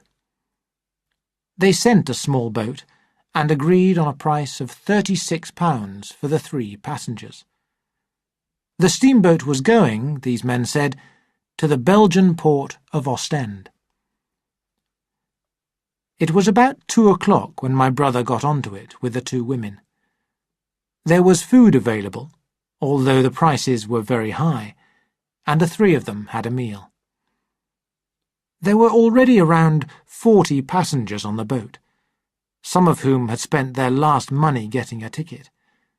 But the captain stayed until 5 in the afternoon, picking up passengers until the boat was dangerously crowded. He would probably have stayed longer if the sound of guns had not begun at about that time in the south.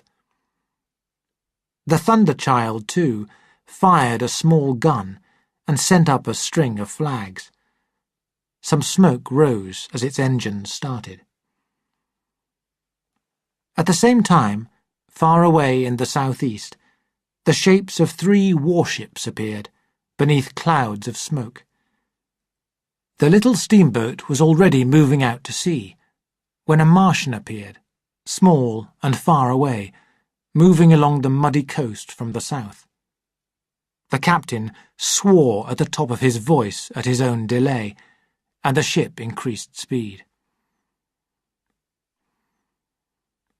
It was the first Martian that my brother had seen, and he stood, more amazed than frightened, as it moved steadily towards the ships, walking further and further into the water. Then, far away, another appeared, stepping over some small trees, and then another could be seen even further away, crossing the flat mud that lay between the sea and the sky.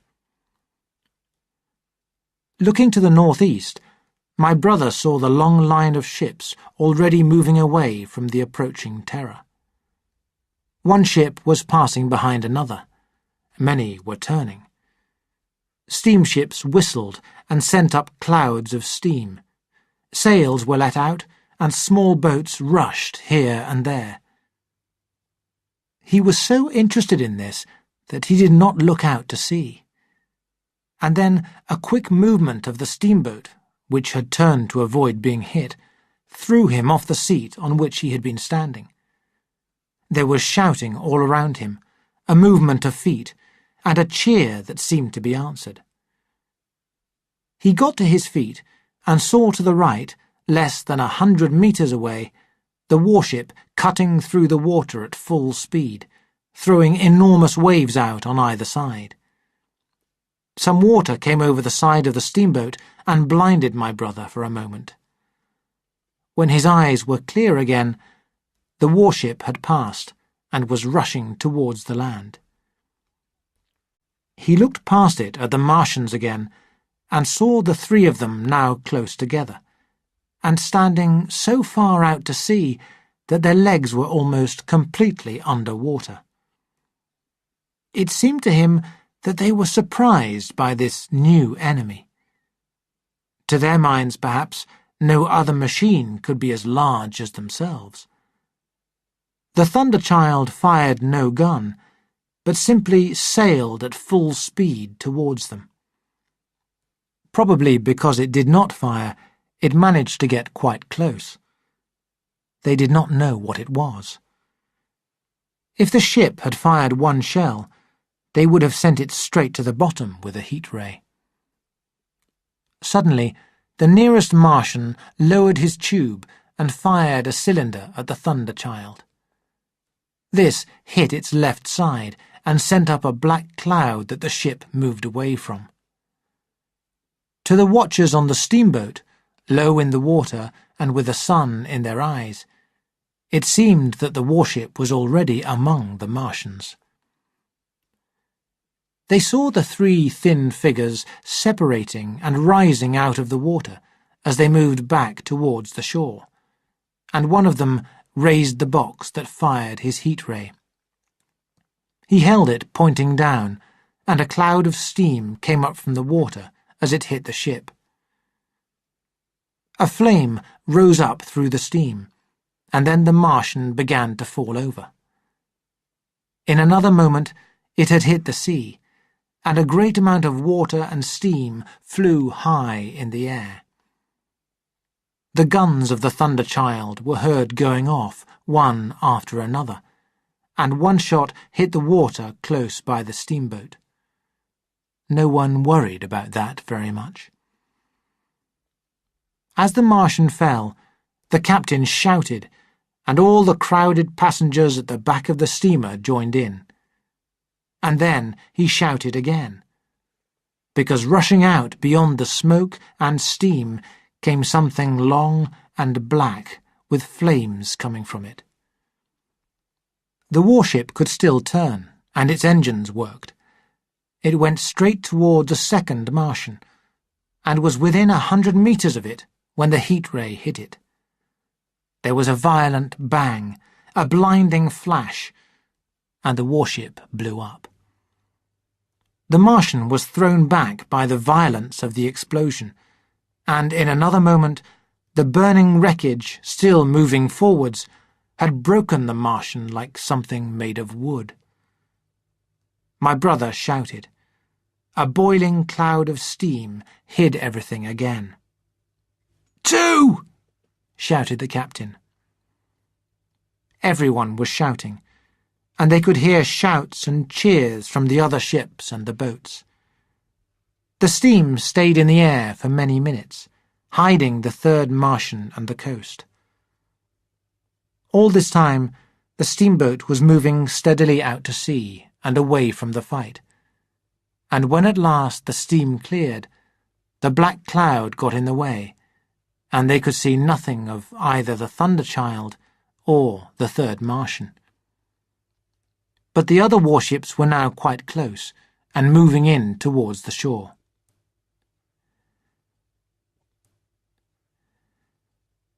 The little ship my brother was on continued to move out to sea, and the warships became smaller in the distance.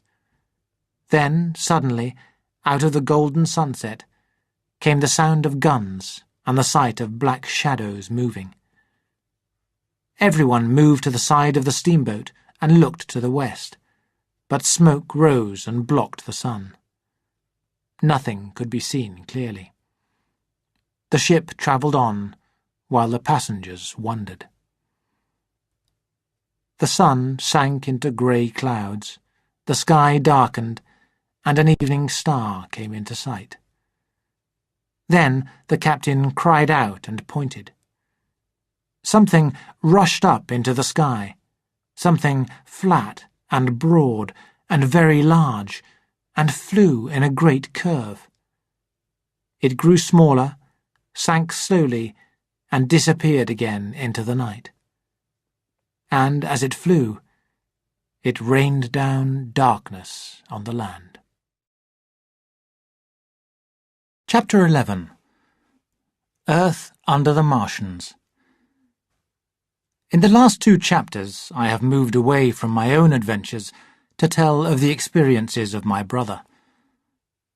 All through this time I and the curate had been hiding in the empty house where we went to escape the black smoke. We stayed there all Sunday night and all the next day, the day of the panic, in a little island of daylight, cut off by the black smoke from the rest of the world. We could only wait and be bored during those 2 days. I was very worried about my wife. I thought of her in Leatherhead, frightened, in danger, thinking of me already as a dead man. I knew my cousin was brave enough for any emergency, but he was not the sort of man to understand danger quickly and do something about it. These worries stayed on my mind, and I grew very tired of the curate's constant talking. After trying, and failing, to keep him quiet, I kept away from him in other rooms in the house. We were surrounded by the black smoke all that day and the following morning. There were signs of people in the next house on Sunday evening, a face at a window and moving lights, and later the closing of a door. But I do not know who these people were, or what happened to them. We saw nothing of them the next day. The black smoke moved slowly towards the river all through Monday morning, slowly getting nearer and nearer to us, coming at last along the road outside the house that hid us. A Martian walked across the fields at about midday, killing the stuff with steam. When we looked out, I saw the country covered with black dust, but we were no longer trapped. As soon as I saw that escape was possible, my dream of action returned. But the curate did not want to leave. "We are safe here. Safe here," he repeated. I decided to leave him. The soldier had taught me well, and I looked for food and drink and a spare shirt to take with me. When it was clear to the curate that I intended to go alone, he suddenly decided to come. Everything was quiet through the afternoon, and we started at about 5 o'clock along the blackened road to Sunbury. Here and there along the road, and in Sunbury itself, were dead bodies of horses as well as men, turned over carts and luggage, all covered thickly with black dust. As we passed other small towns, we found them unaffected by either heat ray or black smoke, and there were some people alive, although none could give us news. Here, too, there were signs of quick departure. I remember a pile of 3 broken bicycles, flattened by the wheels of passing carts. We crossed Richmond Bridge at about 8:30. Once again, on the Surrey side, there was black dust that had once been smoke, and some dead bodies, a number of them near the approach to the station. Then, suddenly, as we walked north, we saw some people running. The top of a Martian fighting machine came into sight over the housetops, less than 100 metres away from us. We stood, shocked by our danger, and if the Martian had been looking down, we would have died immediately. We were too frightened to go on, and hid in a hut in a garden. There the curate lay down, crying silently and refusing to move again. But my fixed idea of reaching Leatherhead would not let me rest, and in the evening I went out again. I left the curate in the hut, but he came hurrying after me. That second start was the most foolish thing I ever did. It was obvious that the Martians were all around us. As soon as the curate caught up with me, we saw either the fighting machine we had seen before, or another one, far away across the fields. 4 or 5 little black figures hurried in front of it, and in a moment it became obvious that this Martian was hunting them. In 3 steps it was among them, and they ran away in all directions. It did not use its heat ray, but picked them up one by one and threw them into a large metal box which stuck out behind it. For the first time, I realized that perhaps the Martians had another purpose, apart from destroying human beings. We stood for a moment in terror, then ran through a gate behind us into a garden, and hid in a corner until the stars were out. It was nearly 11 o'clock before we felt brave enough to go out again. We kept away from the road, moving through gardens and some areas full of trees. When we got to Sheen, the curate said that he felt unwell, and we decided to try one of the houses. The one we chose was in a walled garden, and in the kitchen we found some food. There were 2 loaves of bread, a raw steak, and some cooked meat. Under a shelf we found some bottled beer, and there were 2 bags of green beans and some lettuce. In a cupboard there was some tinned soup and fish, and 2 tins of cake.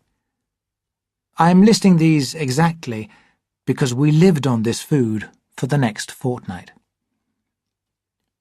We sat in the kitchen in the dark and had a meal of cold food, and just before midnight there was a blinding flash of green light, followed by the loudest bang I have ever heard. There was a crash of glass, the sound of falling walls, and then the ceiling fell down in pieces on our heads. I was knocked across the floor, and my head hit the oven. I lay there unconscious for a long time, the curate told me, and when I woke up, he was wiping my face with a wet handkerchief. For some time, I could not remember what had happened. "Are you better?" he asked. At last I answered him. I sat up. "Don't move," he said. "The floor is covered with broken plates. You can't possibly move without making a noise, and I think they are outside." We both sat in complete silence, so we could hardly hear each other breathing. Outside and very near was the noise from a machine, which started and stopped. "What is it?" I asked. "A Martian," said the curate. Our situation was so strange and unbelievable that for 3 or 4 hours, until the dawn came, we hardly moved. And then the light came, not through the window, which was filled with earth from the garden, but through a small hole that had been knocked in the wall. Through this we saw the body of a Martian, watching a cylinder which was still red with heat. When we saw that, we moved as slowly as possible out of the grey light of the kitchen and into the darkness of the hall. Suddenly, the truth came to me. "The 5th cylinder," I whispered. "It's hit this house and buried us under the ruins." For a time the curate was silent. Then he said, "God help us." For hours we lay there in the darkness, while from outside came the sounds of hammering, and then, after some time, a sound like an engine. Towards the end of the day, I found that I was very hungry. I told the curate that I was going to look for food, and moved back into the kitchen again. He did not answer, but as soon as I began eating, I heard him crawling towards me. After eating, we went back to the hall, and I fell asleep. When I woke up and looked around, I was alone. I crawled back into the kitchen, and saw him lying down and looking out of the hole at the Martians. The noises still continued. Through the hole I could see the top of a tree, turned to gold by the evening sun. I stepped carefully through the broken plates that covered the floor. I touched the curate's leg, and he moved so suddenly that some bricks slid down outside with a loud crash.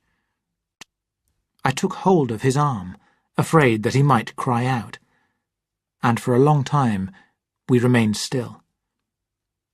Then I raised my head cautiously to see what had happened. The falling bricks had left another hole in the wall of the building. Through this I was able to see into what had been, only the previous night, a quiet road. Things had changed greatly.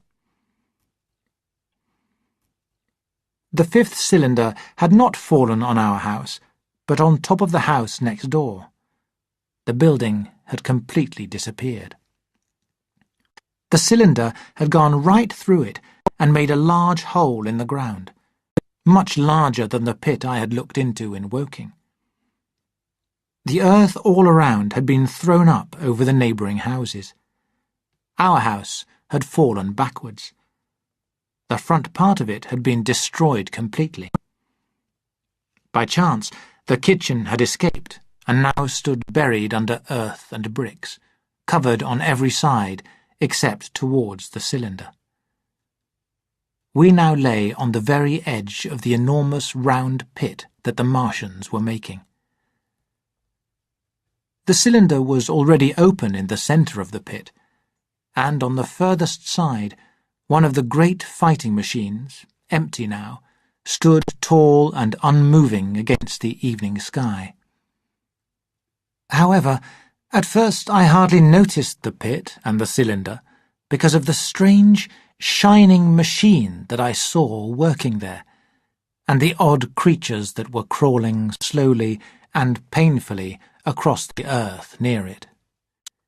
This machine was shaped like a spider, with 5 legs and a great number of tentacles. With these, it was taking pieces of metal out of the cylinder and laying them on the earth behind it. It was doing this so quickly and perfectly that I did not see it as a machine at first.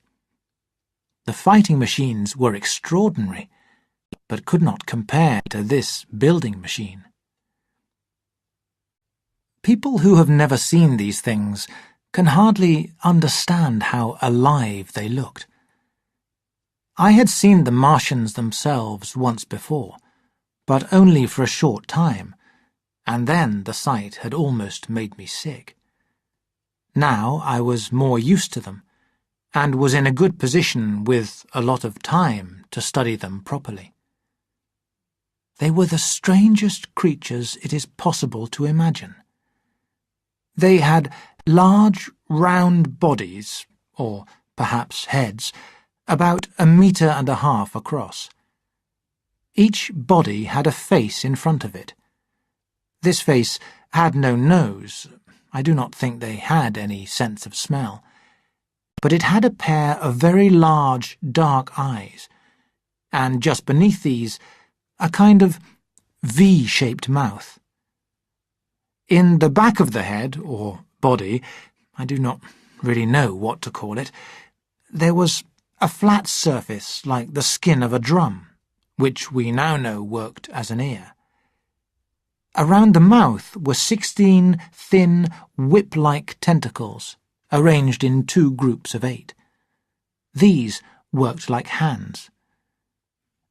As I watched the Martians, they seemed to be trying to raise themselves on the hands, but with their increased weight on Earth, this was impossible. It may be that on Mars they moved around on them quite easily. Most of the space inside their bodies was taken by the brain. Besides this, they had a heart, but they had no stomach because they did not eat. Instead, they took fresh blood from living creatures and used a tube to put it straight into their own bodies. This idea seems horrible to us, but at the same time, I think we should remember how disgusting our meat-eating habits would seem to an intelligent rabbit. In 3 other ways their bodies were different from ours. They did not sleep, and because they had very simple bodies they never seemed to get tired. On Earth they could not move without effort, but even at the end of their time here they remained active. In 24 hours, they did 24 hours of work. Also, strange as it may seem, the Martians were absolutely without sex. A young Martian, we now know, was born on Earth during the war, and it was found growing out of the body of its parent, just like some young plants. A final difference seems very unimportant. Germs, which cause so much disease and pain on Earth, have either never appeared on Mars, or they got rid of them a long time ago. It is generally supposed that the Martians communicated by sounds and by moving their arms. But no human being saw as much of them as I did and lived to tell the story. And I can say that I have seen 4, 5, or 6 of them slowly performing the most difficult work without sound or any other signal. I know a little of psychology, and I am absolutely certain that they exchanged thoughts. While I was still watching their slow movements in the sunlight, the curate pulled violently at my arm. I turned and saw an unhappy face and silent, moving lips. He wanted to see what was happening. The hole was only big enough for one of us to look through, so I had to stop watching them for a time while he had his chance. When I looked again, the busy building machine had already put together several of the pieces of metal from inside the cylinder into a shape that was very like its own. Down on the left, a busy little digging machine could be seen, sending out small clouds of green smoke and working its way round the pit, making it bigger and piling the earth up over the top. This was what had caused the regular beating noise. It whistled as it worked, and no Martian seemed to be controlling it. Chapter 12. In the Ruined House. The arrival of a second fighting machine made us move back out of the kitchen into the hall, because we were afraid that from that height the Martian might see us through the hole. At a later date, we began to feel less in danger of being seen because the sunlight outside was very bright, but at first anything approaching the house drove us back into the hall in fear. However, despite the danger, we could not prevent ourselves from going back to look again and again. In our desire to watch, we even fought each other within a few centimetres of being seen. We were very different people with different habits of thought and action, and those differences increased because we were living together in this dangerous place. The curate talked endlessly, and this prevented me from forming a plan of action. He had no self-control at all, and sometimes cried for hours at a time. He ate more than I did, and did not seem to understand that we had to stay in the house until the Martians had finished their work if we wanted to stay alive. I tried threatening him, and in the end I hit him. That worked for some time.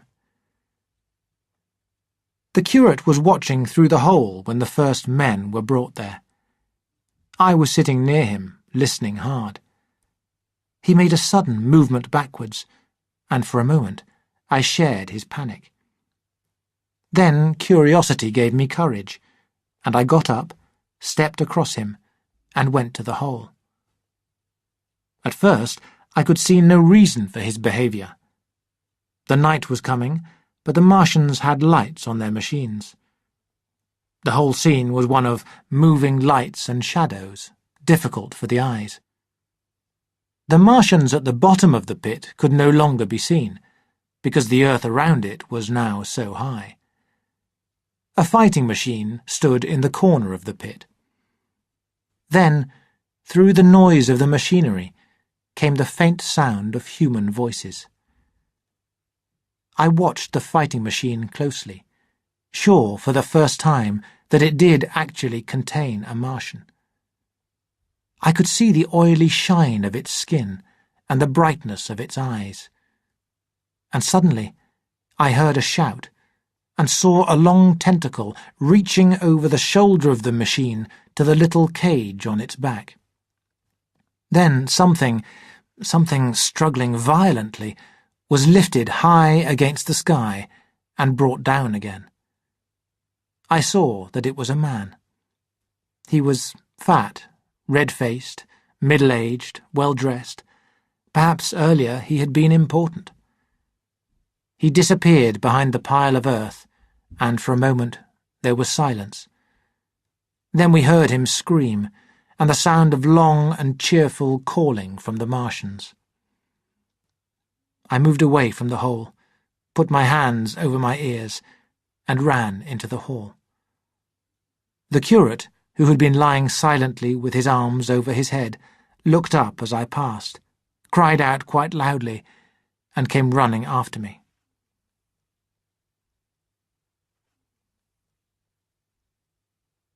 That night, as we hid in the hall, I felt a great need to do something, but could think of no plan of escape. But afterwards, during the second day, I was able to consider our position clearly. The curate, I found, was quite unable to discuss anything. The death of the man outside had taken away all his powers of thought. He had almost sunk to the level of an animal. I began to think that, although our position was terrible, there was no reason yet to give up hope. The Martians might only stay in this pit for a short time, then move on. Or, if they stayed permanently, they might not think it necessary to watch it all the time. On the third day, if I remember correctly, I saw a boy killed. It was the only occasion on which I actually saw the Martians feed. After that, I avoided the hole in the wall for most of a day.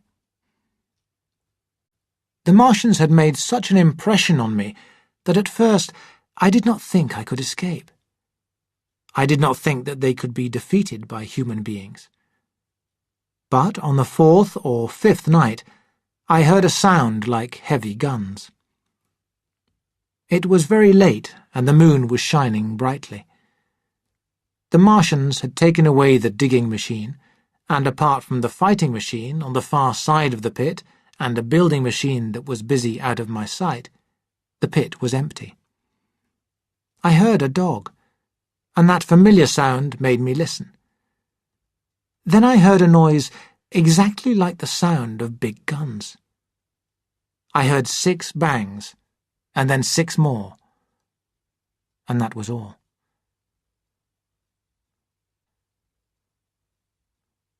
On the 6th day of our imprisonment, I looked out for the last time, and I soon found myself alone. Instead of staying close and trying to move me away from the pit, the curate had gone back into the hall. I followed him quickly and quietly, and in the darkness I heard him drinking. I put my hand out, and my fingers closed around a bottle of wine. For a few minutes we fought together. The bottle hit the floor and broke, and I stopped fighting and got up. We stood, breathing heavily, staring at each other. In the end, I moved between him and the food and told him that I was going to take control. I divided the food in the cupboard into separate amounts to last us 10 days. I would not let him eat any more that day. In the afternoon, he tried to get some food. I had been asleep, but in a moment I was awake. All day and all night we sat face to face. I was tired, but would not give up, and he cried and complained about his immediate hunger. The rest of the time, he just talked to himself, and I began to realize that he had gone completely mad.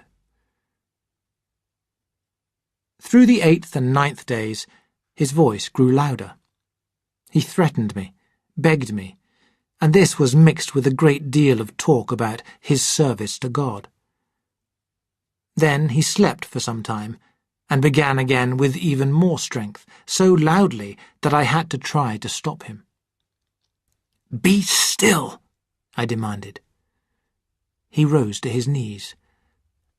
"I have been still too long," he said, loud enough for the Martians to hear. "And now I must tell the world. This place will be destroyed because of the bad things we have done." "Shut up," I said, getting to my feet. "Please." "No," he shouted at the top of his voice. "Speak! The word of God is with me." In 3 steps, he was at the door leading to the kitchen. I went after him, picking up the coal hammer as I entered the room. Before he was halfway across the floor, I was right behind him. I swung the hammer and hit him on the back of the head. He fell forwards and lay flat on the floor. I stepped over him and stood there, breathing hard. He did not move. Suddenly, I heard a noise outside, and the hole in the wall became dark. I looked up and saw the lower part of a building machine coming slowly across it. Then, through a sort of glass plate, I saw the large, dark eyes of a Martian, and one of its tentacles appeared, moving in through the hole. I turned, tripped over the curate, and stopped at the hall door. The tentacle was now 2 meters or more into the room, moving backwards and forwards with strange, sudden movements. I forced myself back into the hall. I shook violently and could hardly stand straight. Had the Martian seen me? What was it doing now? Then I heard the sound of a heavy body, I knew whose it was, being dragged across the floor of the kitchen towards the opening. I could not stop myself.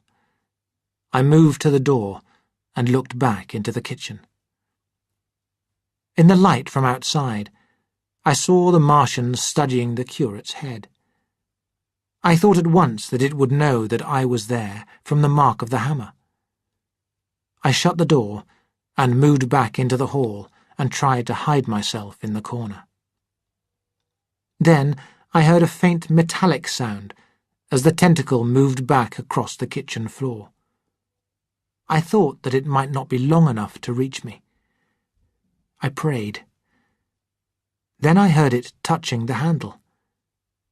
It had found the door. The Martians understood doors. It moved the handle up and down for a moment, and then the door opened.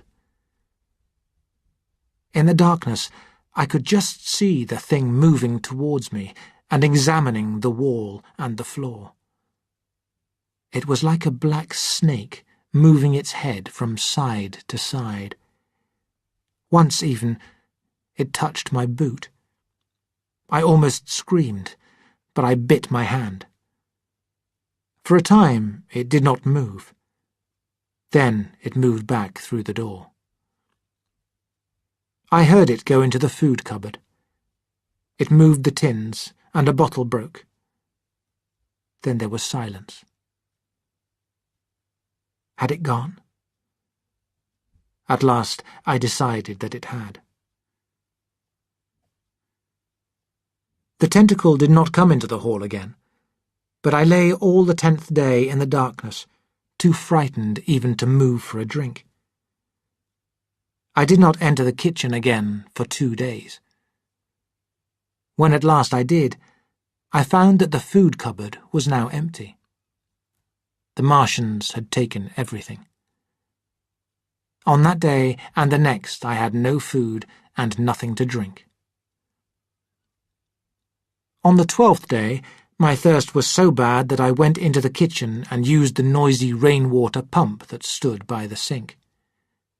I managed to get a couple of glasses of dirty water. This made me feel a lot better, and the noise of the pump did not bring a tentacle in through the opening. On the 13th day, I drank some more water, and thought of impossible plans of escape.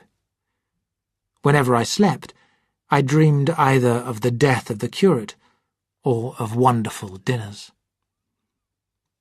Then, early on the 15th day, I heard the sound of a dog outside. This greatly surprised me. I went into the kitchen and saw its head looking in through the hole. I thought that if I could attract it in quietly, I would be able, perhaps, to kill and eat it. It would be a good idea to kill it anyway, in case its actions attracted the attention of the Martians. I moved forwards, saying, "Good dog," very softly, but it suddenly pulled his head back and disappeared. I listened. I heard the sound of some birds, but that was all. For a long time I lay close to the opening, until, encouraged by the silence, I looked out.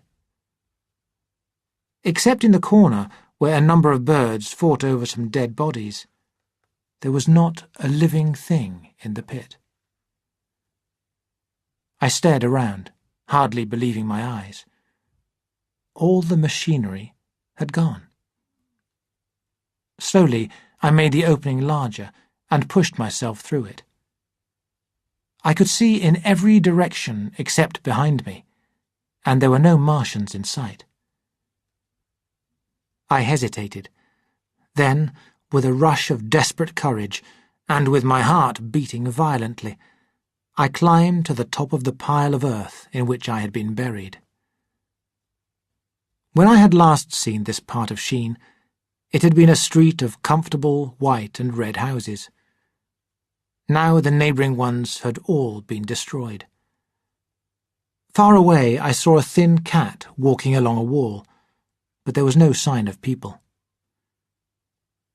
After my time in the darkness, the day seemed very bright, the sky a shining blue. A gentle wind moved the flowers, and, oh, the sweetness of the air. For some time I stood there, not worrying about my safety. At that moment I felt the beginning of something that soon grew quite clear in my mind, that worried me for many days. I was not the master now, but an animal among the animals, under the power of the Martians. The rule of man had ended. But as soon as this feeling came, it left me, and my main problem became hunger. I climbed a wall and fell into a neighbouring garden. Here I found some young vegetables, which I took. Then I started walking towards the river. There were two ideas in my mind: to get more food and to move as quickly as possible away from the pit. When I reached the Thames, I drank as much water as I could. I then walked up a hill to Putney Common. Here I moved through areas which had been totally destroyed, and others which were totally undamaged, houses with their curtains and their doors closed. I went into a couple of the houses looking for food, but all of it had already been taken. I lay for the rest of the day in a garden, too exhausted to go on. All this time I saw no human beings and no signs of the Martians. I saw a couple of hungry-looking dogs, but they hurried away from me. I also saw some human bones with all the flesh eaten off. After sunset, I struggled on along the road towards Putney, and in a garden I found some potatoes, enough to stop my hunger. From there I looked down on Putney and the river. The view of blackened trees and empty ruined buildings made me very unhappy. And over all, silence.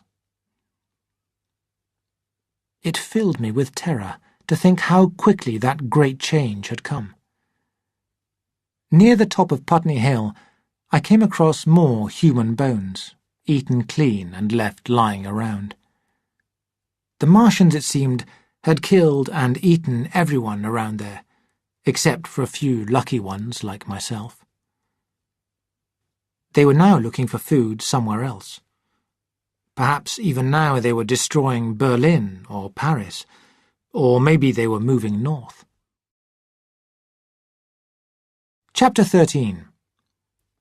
The Man on Putney Hill.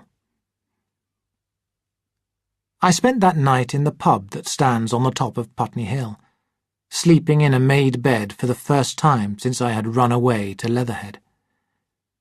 I broke into the house, and afterwards found that the front door was unlocked. I searched every room for food, until, when I was ready to give up, I found some bread and 2 tins of fruit in one of the bedrooms. The place had already been searched and emptied. Later, in the bar, I found some sandwiches that no one had noticed. I ate some of these and put the rest in my pockets. I lit no lamps, afraid that a Martian might come through that part of London looking for food in the night. Before I went to bed, I was very restless and went from window to window, looking out for some sign of them. I slept little. As I lay in bed, I found myself thinking of the killing of the curate. I had no regrets about this, but in the stillness of the night, with a sense that God was near, I thought again of every part of our conversation from the time we had first met. We had been unable to cooperate. If I had known, I would have left him at Walton, but I had not been able to see ahead. Nobody saw me kill him, but I have described it here, and the reader can make a judgment.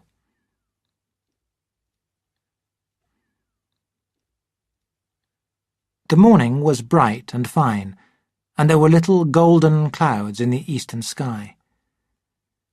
In the road that runs from the top of Putney Hill to Wimbledon, many things had been left behind by the crowds that ran towards London on the Sunday night after the fighting began. There was a little two-wheeled cart with a broken wheel. It had the name of a shop written on it. There was a hat lying in the mud, and a lot of broken glass with blood on it. I moved slowly because I was very tired and my plans were uncertain.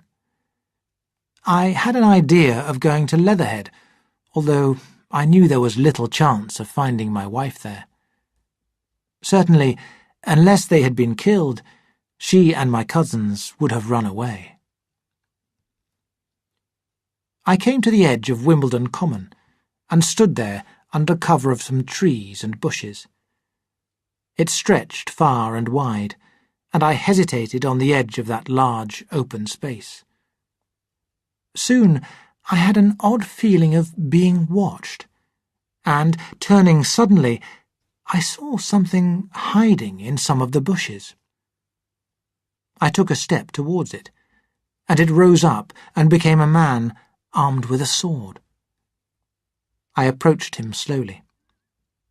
He stood silently, watching me but not moving. As I came nearer, I saw that he was dressed in clothes as dusty and dirty as my own.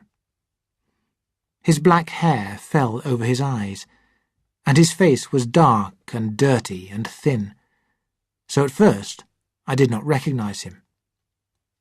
"Stop!" he cried, when I was within 10 meters of him, and I stopped. "Where have you come from?" he said. I thought, watching him. "I have come from Sheen," I said. "I was buried near the pit the Martians made around their cylinder. I have escaped." "There is no food around here," he said. "This is my country. All this hill down to the river and up to the edge of the common. There's only food for one. Which way are you going?" "I don't know," I said. He looked at me uncertainly, then his expression suddenly changed. He pointed at me. "It's you," he said. "The man from Woking.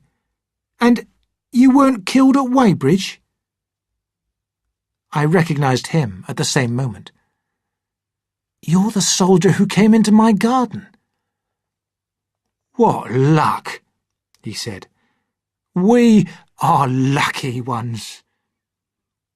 He put out a hand and I took it.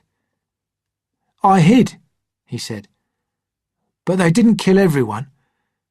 And after they went away, I went towards Walton across the fields. But it's only been 16 days, and your hair is grey." He looked over his shoulder suddenly. "Only a bird," he said. "This is a bit open. Let's crawl under those bushes and talk."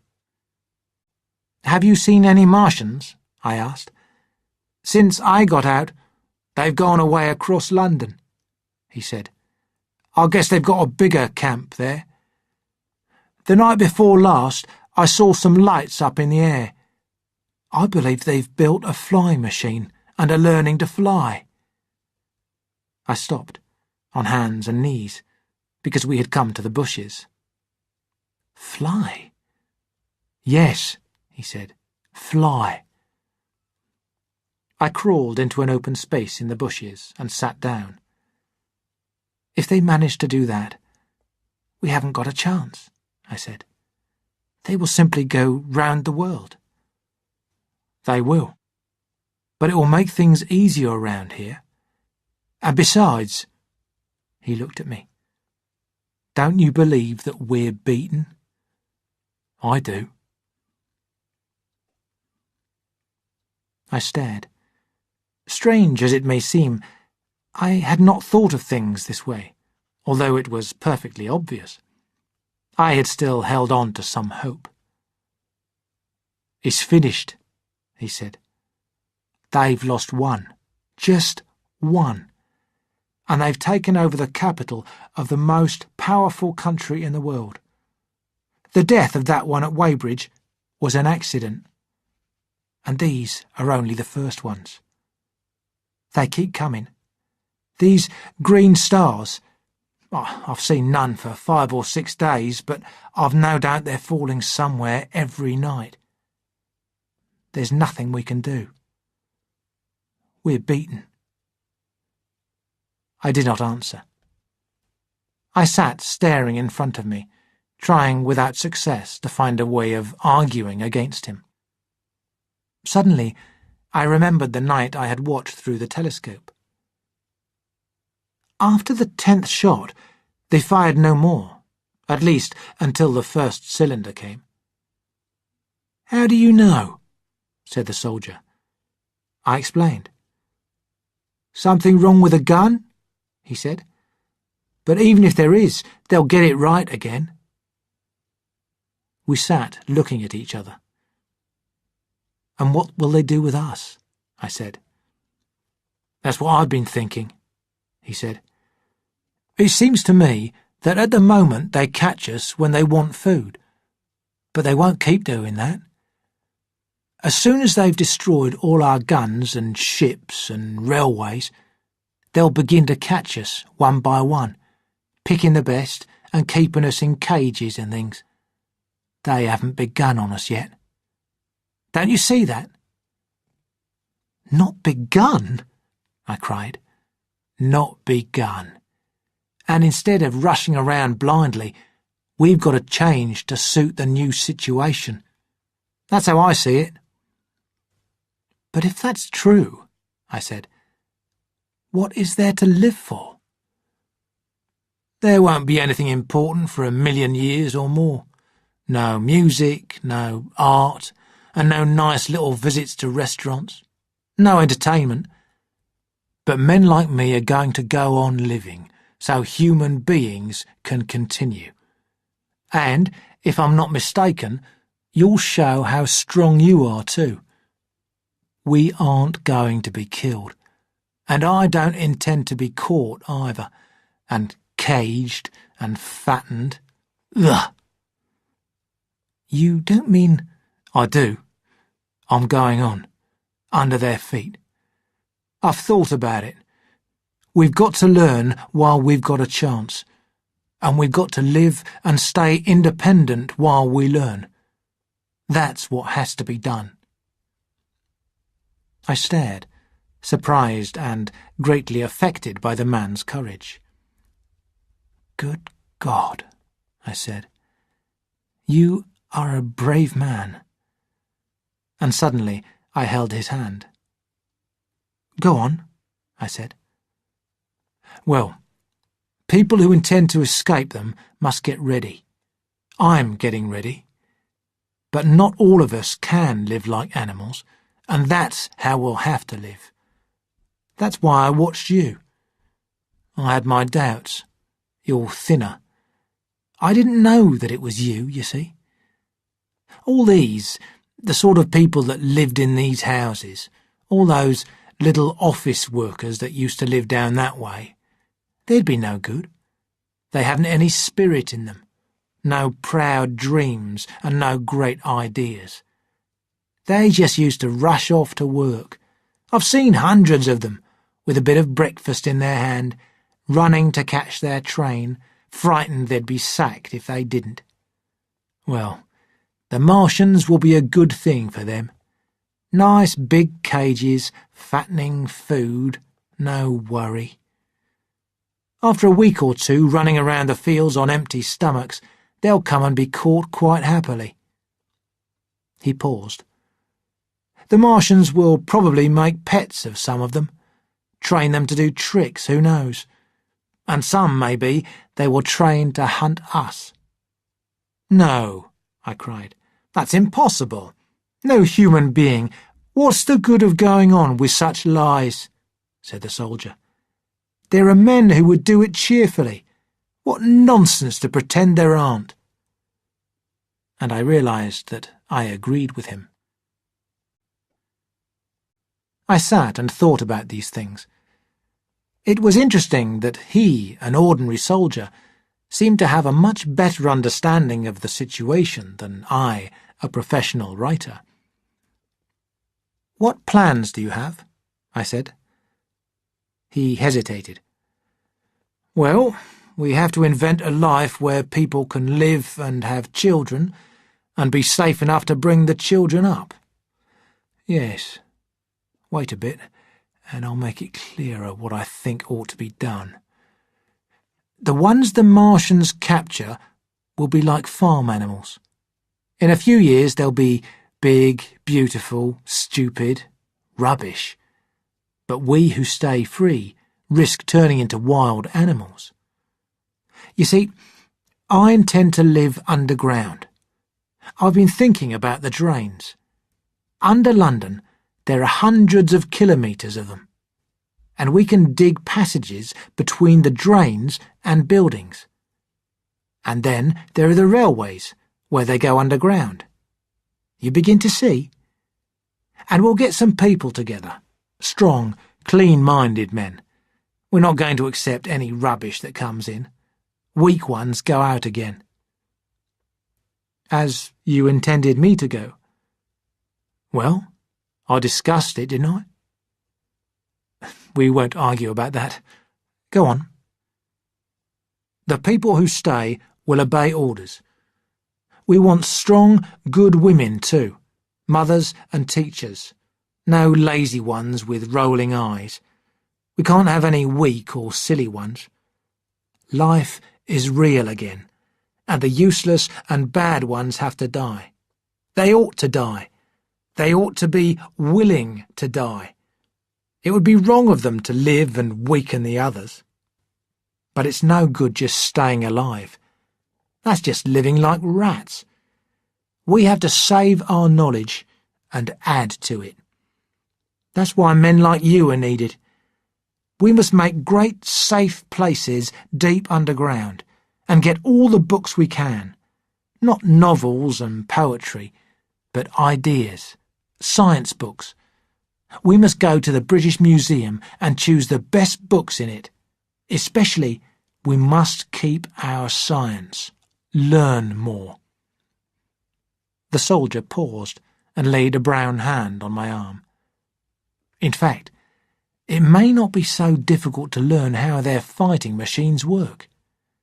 Think of 4 or 5 of them with men inside, firing heat rays back at the Martians." For some time the imagination of the soldier, and the confidence and courage he showed, persuaded me completely. I believed in his idea of the future, and in the possibility of his plans. We talked like this through the early morning, and later came out of the bushes. After checking the sky for Martians, we hurried quickly to the house on Putney Hill, where he had his hiding place. There I saw the work he had spent a week on. It was a passage about 10 metres long, designed to reach the main drain on Putney Hill. For the first time, I began to think that there was some distance between his dreams and his powers, because I could dig a hole like this in a day. but I believed in him enough to work with him all that morning at his digging. As we worked, I thought about the job, and soon some doubts began to come into my mind. I thought about the distance to the drain and the chances of missing it completely. I also felt that it would be easier to get into the drain and dig back towards the house. And just as I was beginning to face these things, the soldier stopped digging and looked at me. "We're working well," he said. "Let's stop. I think it's time we looked around from the top of the house." I wanted to continue, but a thought came to me. "Why were you walking around on the common?" I asked, "instead of being here?" "Taking the air," he said. "It's safer by night." "But the work?" "Oh, one can't always work," he said. And in a flash, I understood the man clearly. We went together to the roof and stood on a ladder, looking out of the roof door. No Martians could be seen. We went back down into the house. Neither of us wanted to start digging again, and when he suggested a meal, I was quite happy to agree. Afterwards, we drank wine and played cards. He won most of the games, and when we did not want to play any more, I went back up on the roof. I stayed there for a long time, looking north over the city. I began to feel that I had failed my wife, and decided to leave this dreamer of great things and to go on into London. There, it seemed to me, I had the best chance of learning what the Martians and human beings were doing. Chapter 14. Dead London. After I had said goodbye to the soldier, I went down the hill, along the high street, and across the bridge to Fulham. There was black dust on the road after the bridge, and it grew thicker in Fulham. The streets were horribly quiet. I found some old bread in a baker's shop there. After that, the streets became clear of powder, and I passed some white houses which were on fire. The noise of burning was actually better than silence. Beyond Fulham, the streets were quiet again. Here I found more black powder and some dead bodies. I saw about 10 along Fulham Road. They had been dead for many days, so I hurried quickly past them. The black powder covered them and softened their shapes. 1 or 2 had been partly eaten by dogs. Where there was no black powder, it was curiously like Sunday in the financial area of London, with the closed shops, the houses locked up, and the curtains closed. In some places, thieves had been at work, but usually only at the food and wine shops. A jeweller's window had been broken open in one place, but the thief had clearly been chased away, because a number of gold chains and a watch were lying on the pavement. I did not take the trouble to touch them. Further down the road, a woman in torn clothes was sitting on a doorstep. The hand that hung over her knee was cut, and blood had fallen onto her dirty brown dress. A broken bottle of wine had formed a pool on the pavement. She seemed asleep, but she was dead. The silence grew greater. But it was not the stillness of death, it was the stillness of expectation. At any time, the destruction that had already happened to the northwestern borders of the city, that had destroyed Ealing, might strike among these houses and leave them smoking ruins. It was an empty city, waiting for death.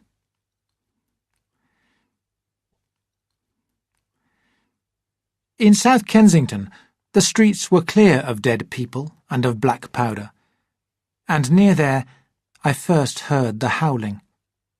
It started very quietly. It was a sad movement between two notes. Ulla, ulla, ulla, ulla, continuing without stopping. When I passed streets that ran to the north, it grew louder, and then houses and buildings seemed to cut it off again. It came most loudly down Exhibition Road. I stopped, staring towards Kensington Gardens. It seemed that all the empty houses had found a voice for their fear and loneliness. Ulla, ulla, ulla, cried that inhuman note. Great waves of sound sweeping down the broad, sunlit road, between the tall buildings on each side. I turned to the north, towards the iron gates of Hyde Park. The voice grew stronger and stronger, although I could see nothing above the rooftops on the north side of the park, except some smoke to the northwest. Ulla, ulla, ulla, cried the voice, coming, it seemed to me, from the district around Regent's Park. The howl affected my mind, and my mood changed. I also found that I was very tired, and hungry and thirsty again. It was already past midday. Why was I walking alone in this city of the dead? I thought of old friends that I had forgotten for years. I thought of the poisons in the chemists' shops, the bottles in the wine shops. I came into Oxford Street by Marble Arch, and here again were black powder and several bodies. After a lot of trouble, I managed to break into a pub and find some food and drink.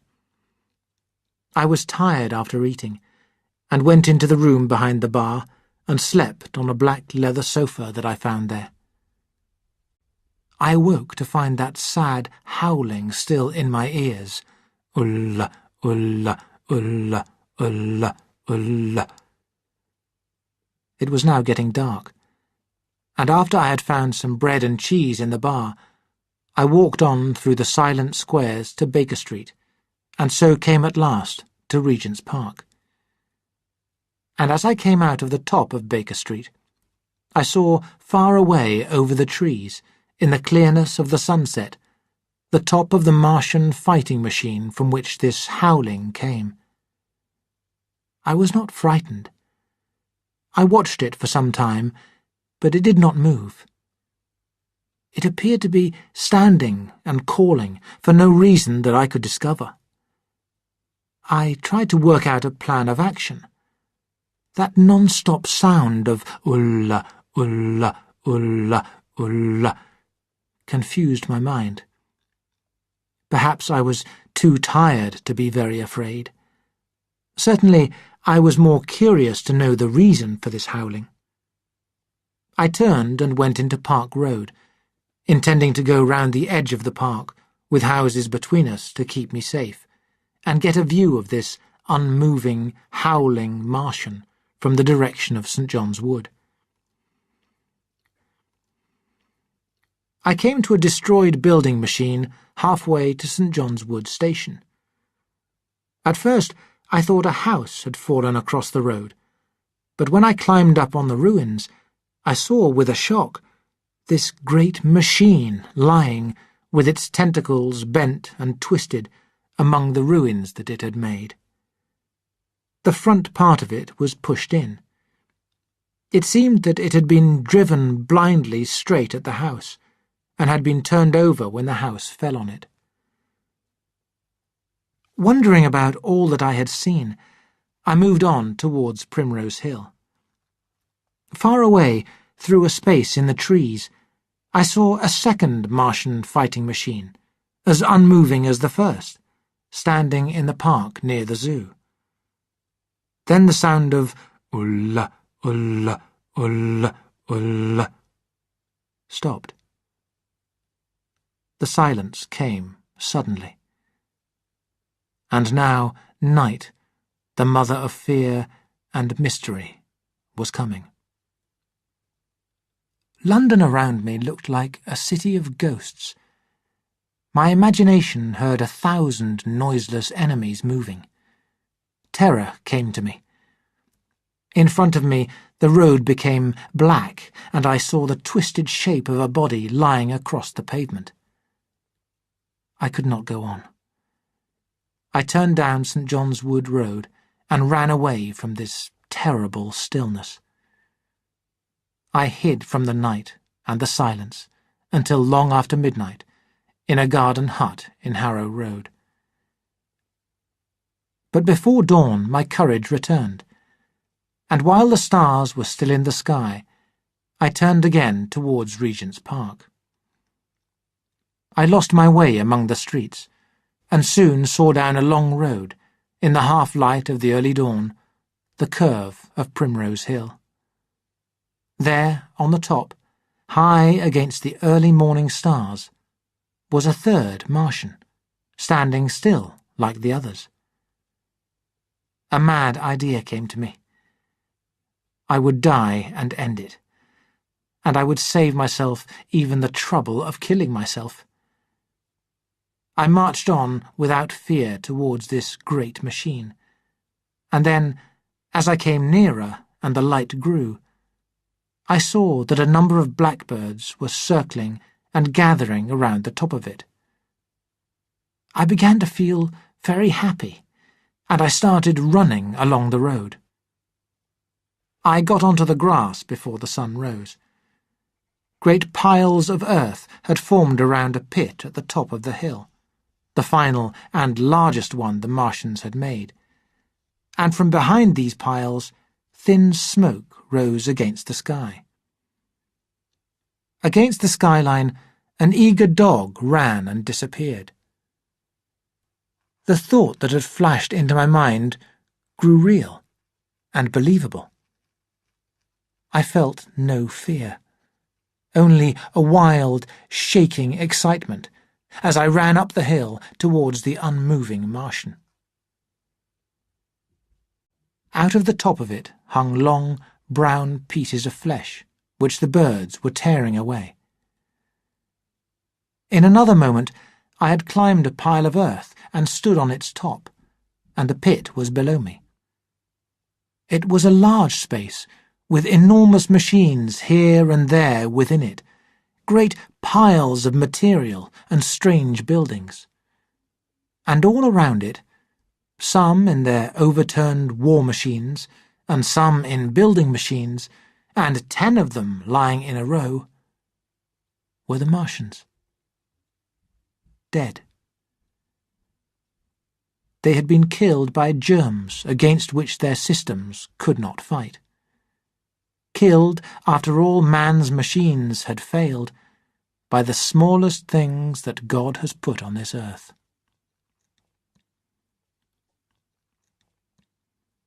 It had happened in this way, and I and many others did not see that it would happen, because terror and disaster had blinded our minds.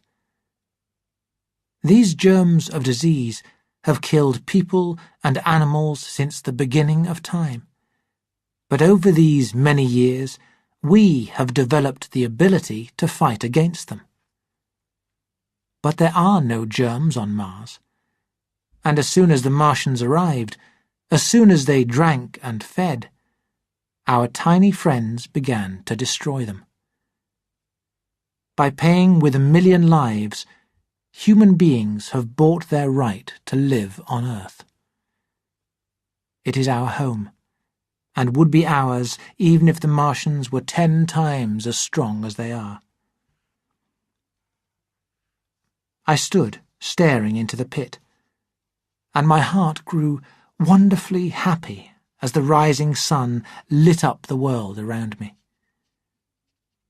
The pit was still in darkness.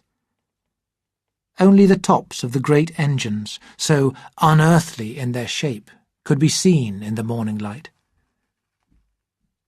I heard a large number of dogs fighting over the bodies that lay in the darkness at the bottom of the pit. Across the pit, on its further edge, lay the great flying machine which they had been testing in our heavier atmosphere when disease and death stopped them. Death had not come a day too soon. At the sound of birds overhead, I looked up at the enormous fighting machine that would never fight again, at the pieces of red flesh that dropped down onto the overturned seats on the top of Primrose Hill. I turned and looked down the slope of the hill at those two other Martians that I had seen the previous night. They were surrounded by birds now. One of them had died as it had been crying to its friends. Perhaps it was the last to die, and its voice had gone on and on until its machinery stopped. They stood now, harmless tripods of shining metal, against the brightness of the rising sun. All around the pit, unsaved from everlasting destruction, lay the great city. And as I looked at it, and realized that the shadows had been rolled back, and that people might still live in its streets, and that this dear city of mine might be once more alive and powerful again, I felt such emotion that I was very close to tears. The trouble had ended. That same day, the healing would begin. People who were still alive would start to return, and life would come back to the empty streets. The sound of tools would soon be heard in all the burnt and broken houses. At the thought, I lifted my hands towards the sky and began thanking God. In a year, I thought, we would rebuild all that had been destroyed. Then came the thought of myself, of my wife, and the old life of hope and tender helpfulness that had ended forever. Chapter 15.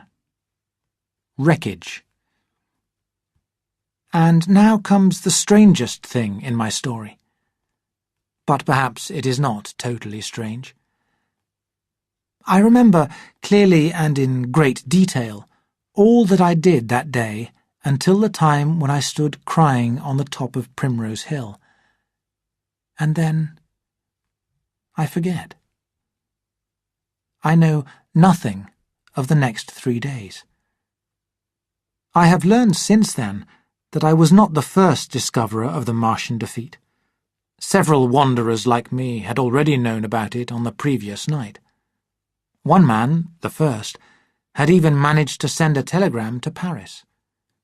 From there, the happy news had flashed all over the world. 1,000 cities living in great fear suddenly turned on all their lights. They knew of it in Dublin, Edinburgh, Manchester, and Birmingham at the time when I stood on the edge of the pit. Already, men crying with joy, as I have heard, were getting onto trains to go to London. Men on bicycles rode through the countryside, shouting the news to all. And the food. Across the Channel, across the Irish Sea, across the Atlantic, corn, bread, and meat were coming to us. All the ships in the world seemed to be coming to London in those days. But I have no memory of all of this. For 3 days I walked aimlessly, a madman.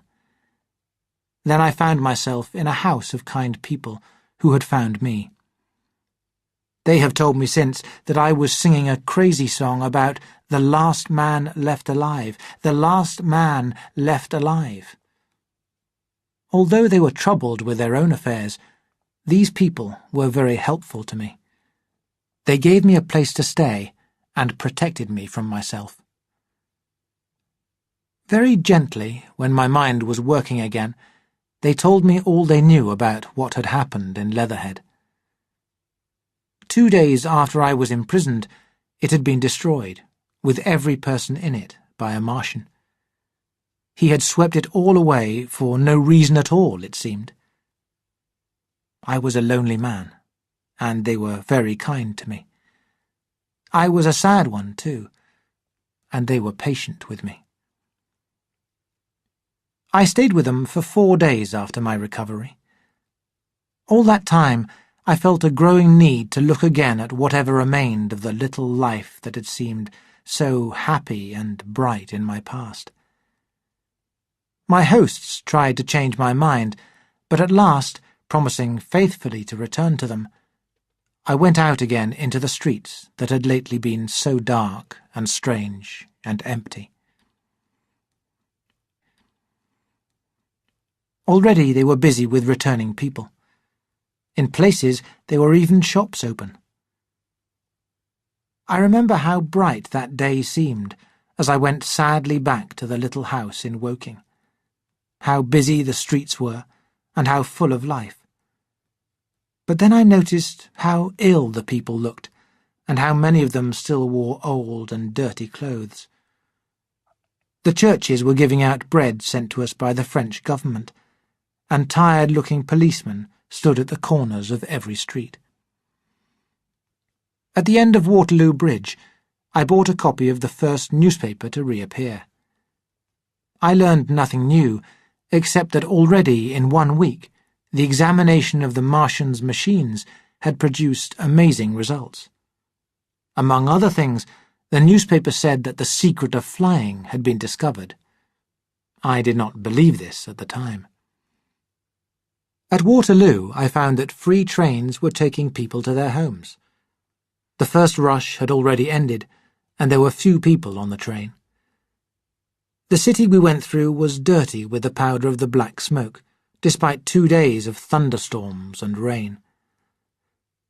All down the line from there, the country looked empty and unfamiliar. Wimbledon particularly had suffered, and beyond there I saw piles of earth around the 6th cylinder. A number of people were standing by it, and some soldiers were busy in the middle. Over it was a British flag, flying cheerfully in the wind. The line on the London side of Woking Station was still being repaired, so I got off the train at Byfleet and took the road to Maybury, past the place where I had seen the Martian fighting machine in the thunderstorm. I was curious, and I stopped to find the twisted and broken dog-cart with the whitened bones of the horse. For a time I stood and looked at the remains. Then I returned through the wood towards my home. A man standing at the open door of a house greeted me by name as I passed.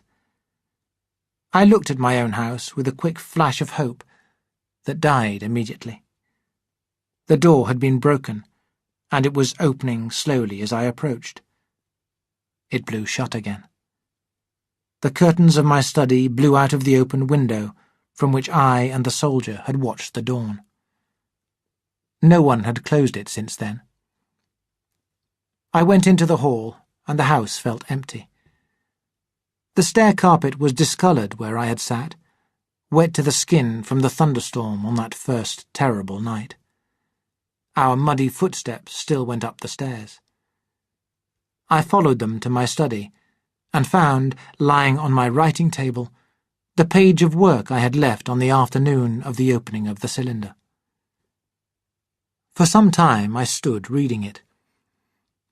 I remembered how I could not concentrate that morning, hardly a month before, and how I had stopped work to get my newspaper from the newsboy. I remembered how I went to the garden gate as he came past, and how I had listened to his odd story of men from Mars. I came down and went into the dining room. There were the remains of the meat and the bread, now gone bad, where the soldier and I had left them. My home was a lonely place. I realized the stupidity of the small hope I had held on to for so long. And then a strange thing happened. "The house is deserted," said a voice. No one has been here for 10 days. Don't stay here and make yourself unhappy. No one escaped except you. I was shocked. Had I spoken my thought aloud?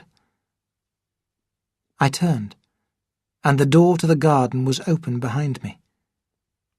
I took a step towards it and stood looking out. And there, amazed and afraid, as I too stood amazed and afraid, were my cousin and my wife. My wife, white and tearless.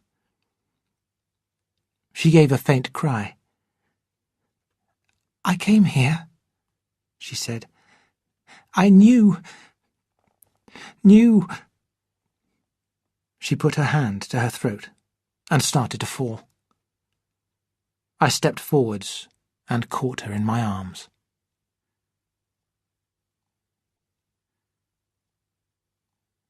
I can only regret now, as I finish my story, how little I can help with the many questions which are still unanswered. In one area, I shall certainly be criticised. I know very little about medical matters, but it seems to me most likely that the Martians were killed by germs. Certainly, in all the bodies of the Martians that were examined after the war, no germs were found, except ones that came from Earth. Besides this, we still know very little about the black smoke, and the way that the heat ray worked remains a puzzle. A question of more serious interest is the possibility of another attack from the Martians. I do not think that nearly enough attention is being paid to this. Every time the planet Mars comes near to us, I worry that they might try again. We should be prepared. It should be possible to find the position of the gun from which the shots came, to watch this part of the planet carefully and be ready. In that case, the cylinder could be destroyed before it was cool enough for the Martians to come out, or they could be killed by guns as soon as the door opened. It seems to me that they have lost a great advantage in the failure of their first surprise. Possibly they also believe this. One astronomer has given excellent reasons for supposing that the Martians have actually landed on Venus. 7 months ago, when these planets were close together, faint, dark marks appeared on photographs which suggested that a cylinder had been fired from one to the other. However, whether we expect another attack or not, our views of the human future must now be changed by these events. We have learnt that we cannot think of this planet as a safe home for humans. We can never know what unseen good or evil might come to us suddenly out of space. Perhaps this attack from Mars will be helpful to us in the end. It has taken away our confidence in the future, which was making us soft. It has given great help to science, and it has made us think of human beings as one family.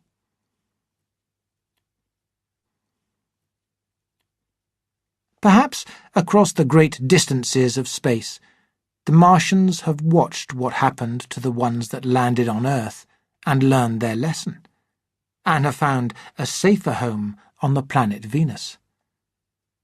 Even if that is true, for many years we will continue to watch Mars carefully, and all falling stars will make us afraid. The war has broadened people's minds enormously. Before it, there was a general belief that there was no life in space apart from on our tiny planet. If the Martians can reach Venus, there is no reason to think that this is impossible for us. So, when the slow cooling of the sun means that we cannot continue to live on Earth, it may be that life which began here can reach out and continue there. But that is a distant dream. We may, on the other hand, still be destroyed by the Martians. The future may belong to them and not to us. I must admit that the trouble and danger of our time have left a continuing sense of doubt and fear in my mind. I sit in my study writing by lamplight, and suddenly I see the valley below on fire again, and feel that the house around me is empty and lonely. I go out into the Byfleet Road, and vehicles pass me, a boy on a bicycle, children going to school, and suddenly they become strange and unreal, and I hurry on again with the soldier through the hot, dangerous silence. At night I see the black powder darkening the silent streets, and the twisted bodies covered by it. They stand up in front of me, torn and dog-bitten. They talk and grow angry, paler, uglier, and I wake, cold and shaking in the darkness. I go to London and see the busy crowds in Fleet Street and the Strand, and it comes to my mind that they are just the ghosts of the past, walking the streets that I have seen silent and empty, spirits in a dead city. And it is strange, too, to stand on Primrose Hill, as I did only a day before writing this last chapter. I saw the houses stretching away and disappearing into the smoke and mist, people walking up and down between the flower beds, and the sightseers around the Martian machine that still stands there. I heard the noise of playing children, and remembered the deep silence of the dawn of that last great day. And it is strangest of all to hold my wife's hand again, and to think that I have thought of her, and that she has thought of me among the dead.